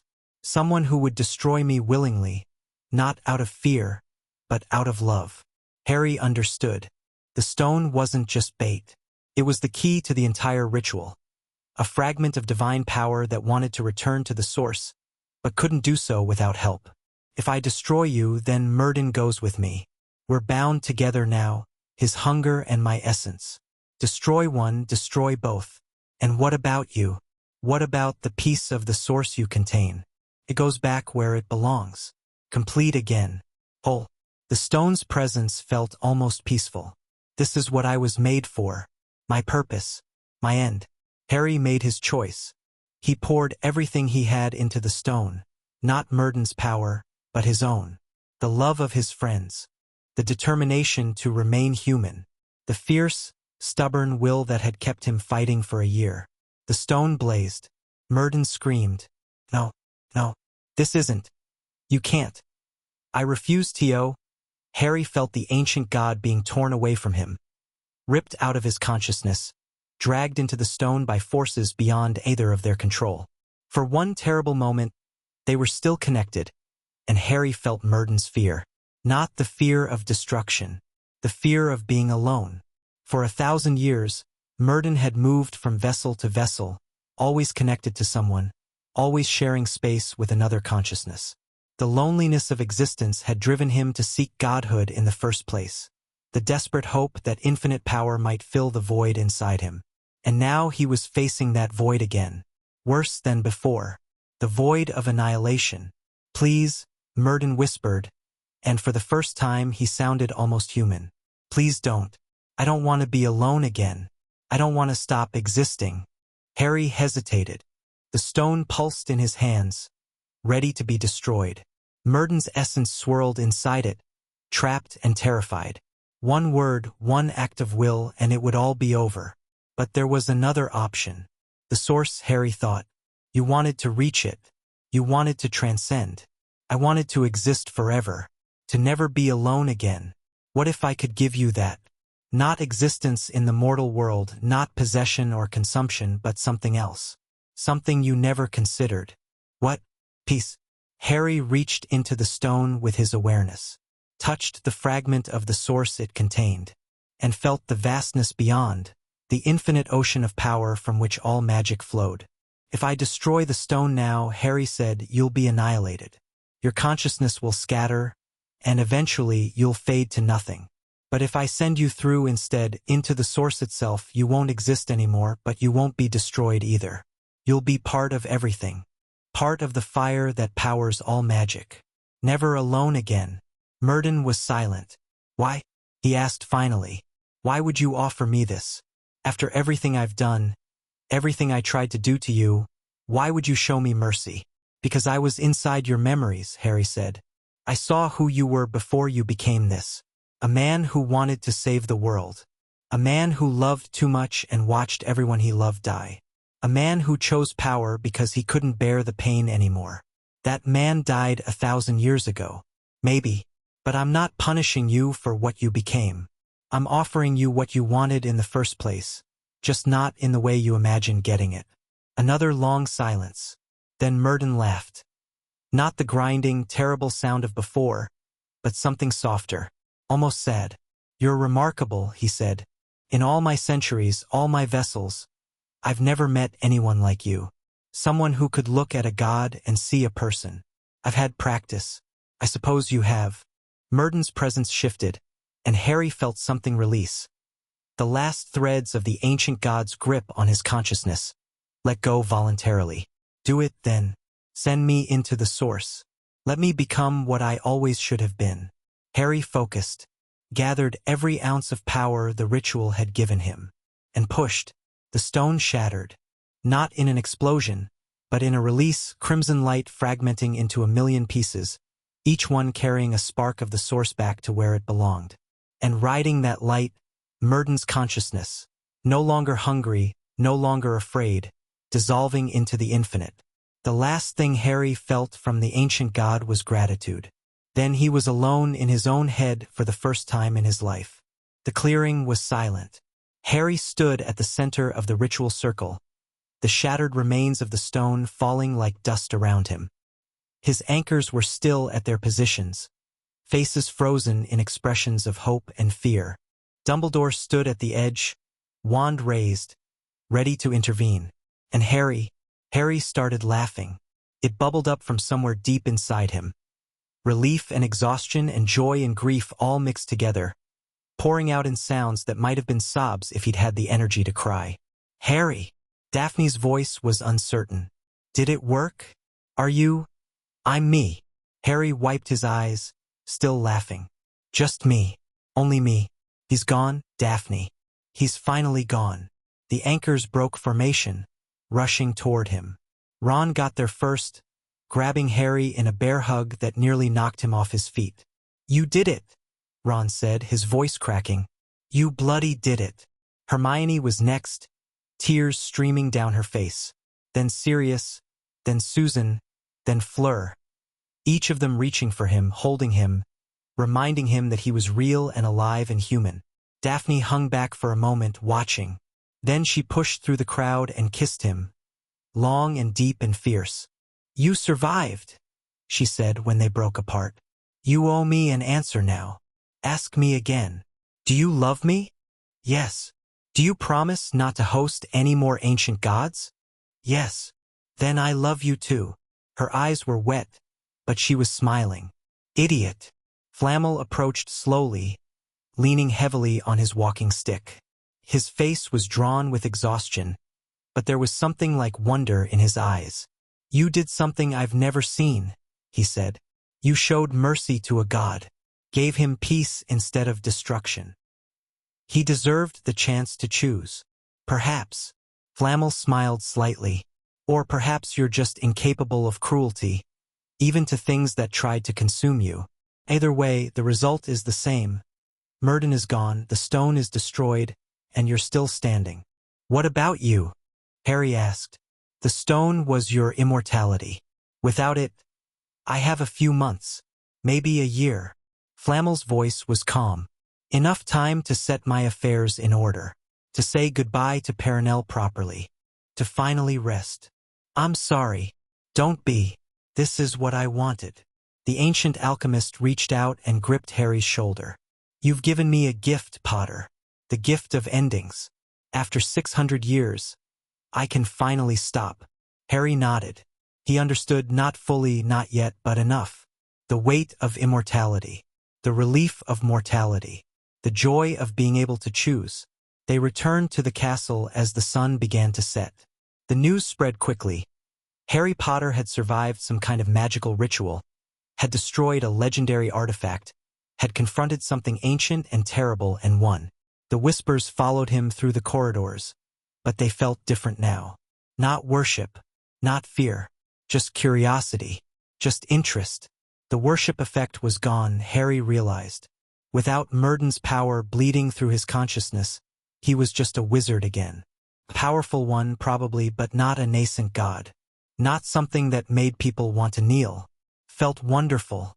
"You're different," Hermione observed that evening in the Gryffindor common room. "I can't quite explain how, but I'm just me now. No passengers." Harry stretched out on the couch, feeling lighter than he had in years. "It's weird, honestly. I've had him in my head since I was a baby. Not having him there feels like missing a limb." "A limb that was trying to eat you," Ron pointed out. "True, but still." Harry smiled. "I'll adjust. I've gotten good at adjusting." Daphne arrived later, slipping through the portrait hole with the ease of someone who'd stopped caring about house boundaries. She settled beside Harry on the couch, close enough that their shoulders touched. "The ministry's already sending messages," she said. "They want to know what happened, what you did, what you are now. Tell them I'm a student at Hogwarts who wants to be left alone. That's not going to satisfy them." "I know, but I've got a couple months before term ends. They can wait." "And Voldemort?" Harry's smile faded. That was the other weight hanging over everything. The Dark Lord, now embodied again, gathering his forces somewhere out of reach. "He'll come for me eventually. He has to. The prophecy makes sure of that." "You know the prophecy now? Either must die at the hand of the other, for neither can live while the other survives." Harry recited the words with grim familiarity. "I've had a lot of time to think about what that means. And it means I have to kill him, or he kills me. There's no middle ground, no negotiation, no other option." Harry met Daphne's eyes. "But at least now I'll be fighting as myself. Not as a vessel. Not as something more than human. Just Harry Potter, facing his destiny. You won't be alone." "I know." Harry took her hand. "That's what makes it bearable." The last days of term passed in a blur of exams and farewells. Cedric woke from his coma, weak but recovering. The Diggory family sent Harry a formal letter of thanks. Apparently he'd saved their son's life by pulling him out of the maze, even if Cedric didn't remember any of it. Arthur Weasley returned to full health, and Molly Weasley sent enough food parcels to feed the entire Gryffindor house for a month. Her accompanying letter was tear-stained and effusive, and Harry kept it in his trunk as a reminder of what he was fighting for. Fleur returned to Beauxbatons with her sister, but not before a private goodbye at the lake. "I will miss you," she said, her silver blue eyes bright. "Zay strange boy who understood what it means to be different. You'll see me again. The tournament's next task is at Beauxbatons." "That is not what I meant." Fleur stepped closer. "You are changed, Harry. Zay zing that made us similar, it is gone now. You are fully human again. Is that a problem?" "No. It is wonderful." She kissed his cheek, gently, affectionately. "I loved Z boy who was becoming a god. But I think I will love Z man who chose to remain mortal even more." "Fleur. I know. You Ave Z Greengrass girl. I am not asking to replace Fleur smiled. "I am only saying that whatever appends, whatever you become, you Ave a friend in France.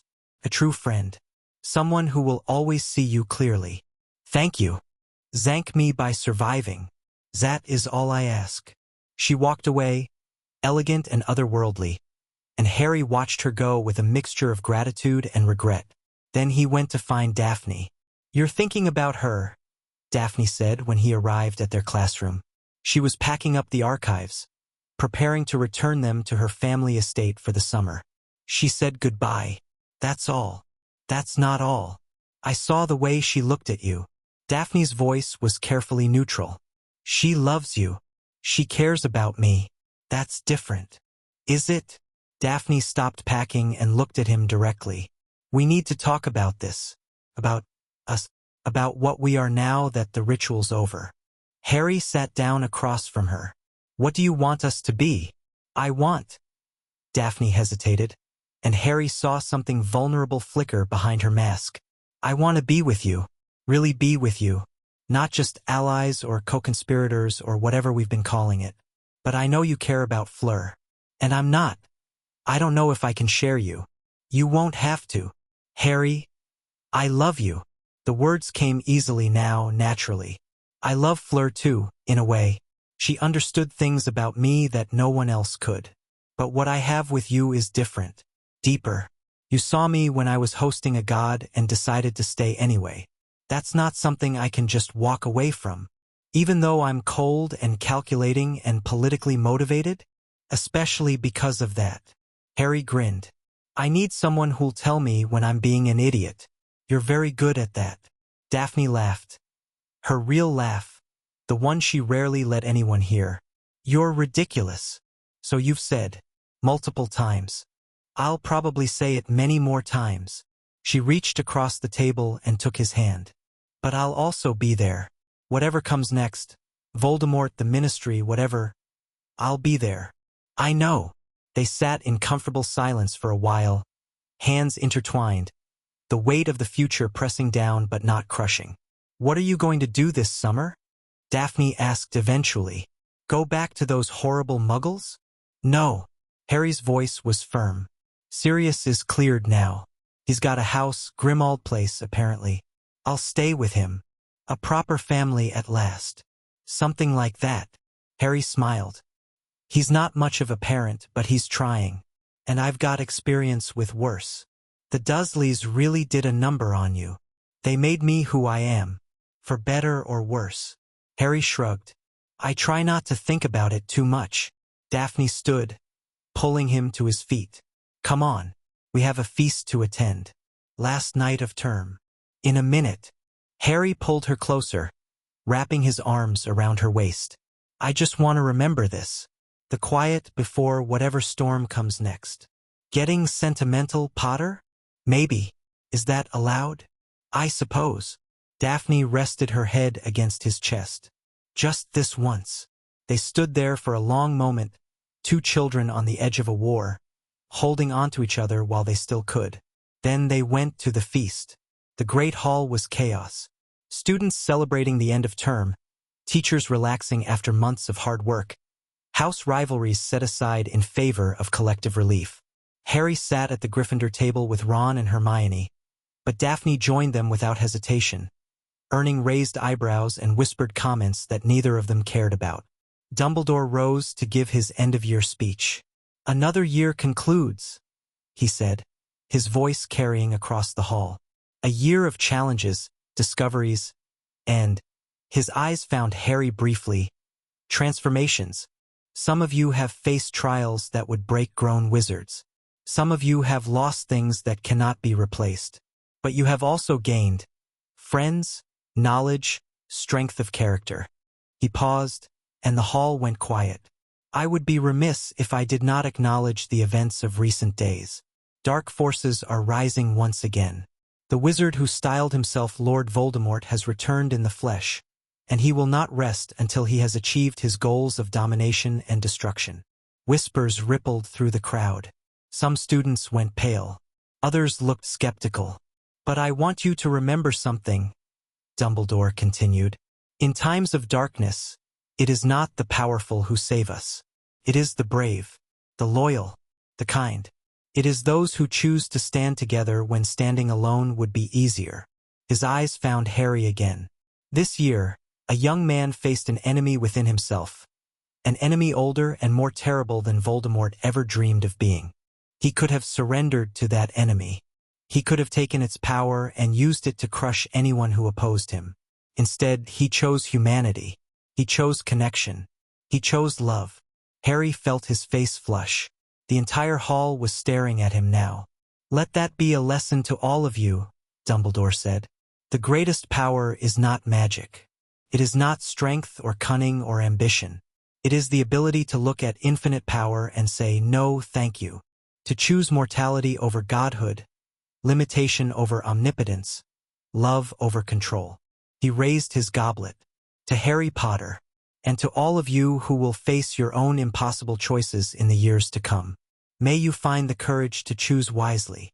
"To Harry Potter," the hall echoed.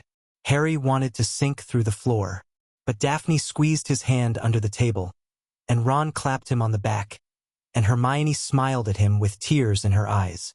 This was his life now. Not a god, not a vessel, just Harry Potter, surrounded by people who loved him. It was enough. It was more than enough. The train ride home was quiet.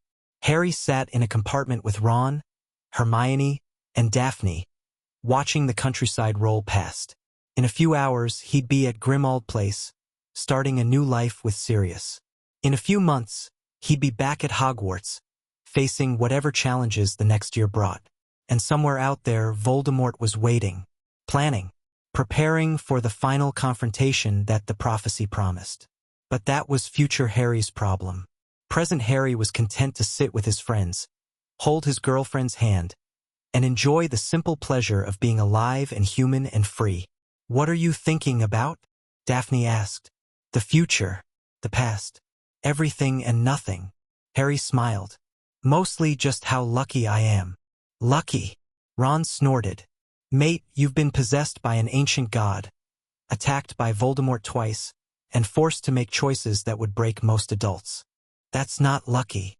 And yet I'm still here, still me, still surrounded by people who care about me."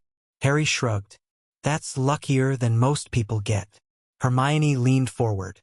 "What about Murden? What happened to him? You never fully explained." "He's gone. Not destroyed, transformed. He became part of the source of magic itself."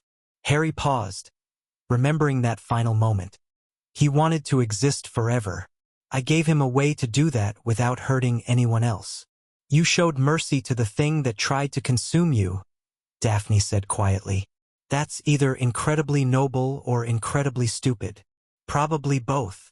Harry grinned. "I've always been good at being both things at once." The train rolled on. The sun set, and Harry Potter, the boy who lived, the boy who chose humanity, watched the world pass by and felt something he hadn't felt in a very long time. Peace. Epilogue 3 years later, Harry Potter stood in the ruins of an ancient castle, wand raised, facing the darkest wizard of the age. Voldemort looked worse than ever. The years of war had taken their toll, and the loss of his Horcruxes had weakened him in ways that were finally visible. His snake-like face was gaunt, his red eyes dim, his movements slower than they'd been. But he was still deadly, still dangerous, still the monster who'd killed Harry's parents and terrorized the wizarding world for decades. "So it comes to this," Voldemort said. "Just you and me, Potter. As it was always going to be. As the prophecy demanded." Harry's voice was steady. "Either must die at the hand of the other. You should have taken Murden's power when you had the chance. You could have crushed me like an insect. Probably. But then I wouldn't have been me anymore." Harry smiled slightly. "And I like being me. Sentimentality will be your downfall." "Maybe. Let's find out." They dueled. Not with the raw power Harry had once possessed. That was gone, returned to the source with Murden. But with skill, training, determination. 3 years of war had made Harry one of the best duelists alive, and he matched Voldemort curse for curse, shield for shield. In the end, it came down to something simple. Voldemort's wand, the Elder Wand, claimed after Dumbledore's death, refused to kill its true master. Harry had won its allegiance without even knowing it, when he'd disarmed Draco Malfoy in a chance encounter months ago. Draco, who had disarmed Dumbledore on the night of his death. The chain of ownership, invisible and absolute. Voldemort's killing curse rebounded. The Dark Lord fell, and this time, there were no Horcruxes to save him. He was simply, finally, completely dead. Harry stood over the body of the man who'd haunted his life since before he could remember. He expected to feel triumph, relief, joy. Instead, he just felt tired. "It's over," he said to no one in particular. "It's finally over." The aftermath was chaos, as aftermaths always are. The Ministry wanted to give Harry a medal. He declined. They wanted to give him a seat on the Wizengamot. He declined that too. They wanted to name him Minister of Magic, and he laughed so hard he nearly passed out. "What do you want?" Kingsley Shacklebolt asked eventually, frustrated by Harry's refusal of every honor. "I want to teach." "Teach? Defense against the dark arts. At Hogwarts." Harry shrugged. "Someone needs to do it, and I'm pretty qualified at this point." So Harry Potter became a professor. He married Daphne 3 years later, in a small ceremony attended by their closest friends. Ron was his best man. Fleur sent a gift from France, a mirror that let them talk whenever they wanted. They had 2 children, James, named for Harry's father, and Lily, named for his mother. Both of them showed magical ability early, and both of them seemed entirely uninterested in being anything other than normal kids. Harry watched them grow with wonder and gratitude. This was what he'd fought for, what he'd sacrificed godhood to keep. The chance to be a father, a husband, a person, a mortal. Some nights, when the children were asleep and Daphne was reading by the fire, Harry would stand at the window and look out at the stars. He'd remember Murden, not the monster he'd become, but the man he'd once been, the idealist who'd wanted to save the world, the lonely soul who'd reached too far and lost himself. "Are you thinking about him again?" Daphne asked one such night. "Sometimes I wonder if I made the right choice. Not in saving myself, I know that was right, but in giving him peace. Maybe he deserved destruction." "You gave him what you wished someone had given you." Daphne set down her book. "A chance to be something other than what circumstances made him. That's not weakness, Harry. It's strength." "Is it? You're alive. You're happy. You're loved." Daphne crossed the room and wrapped her arms around him. "If that's not proof that you made the right choice, I don't know what is."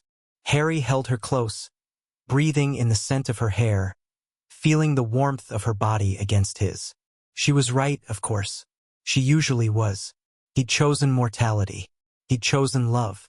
He'd chosen the messy, complicated, beautiful experience of being human. And given the choice again, he wouldn't change a thing.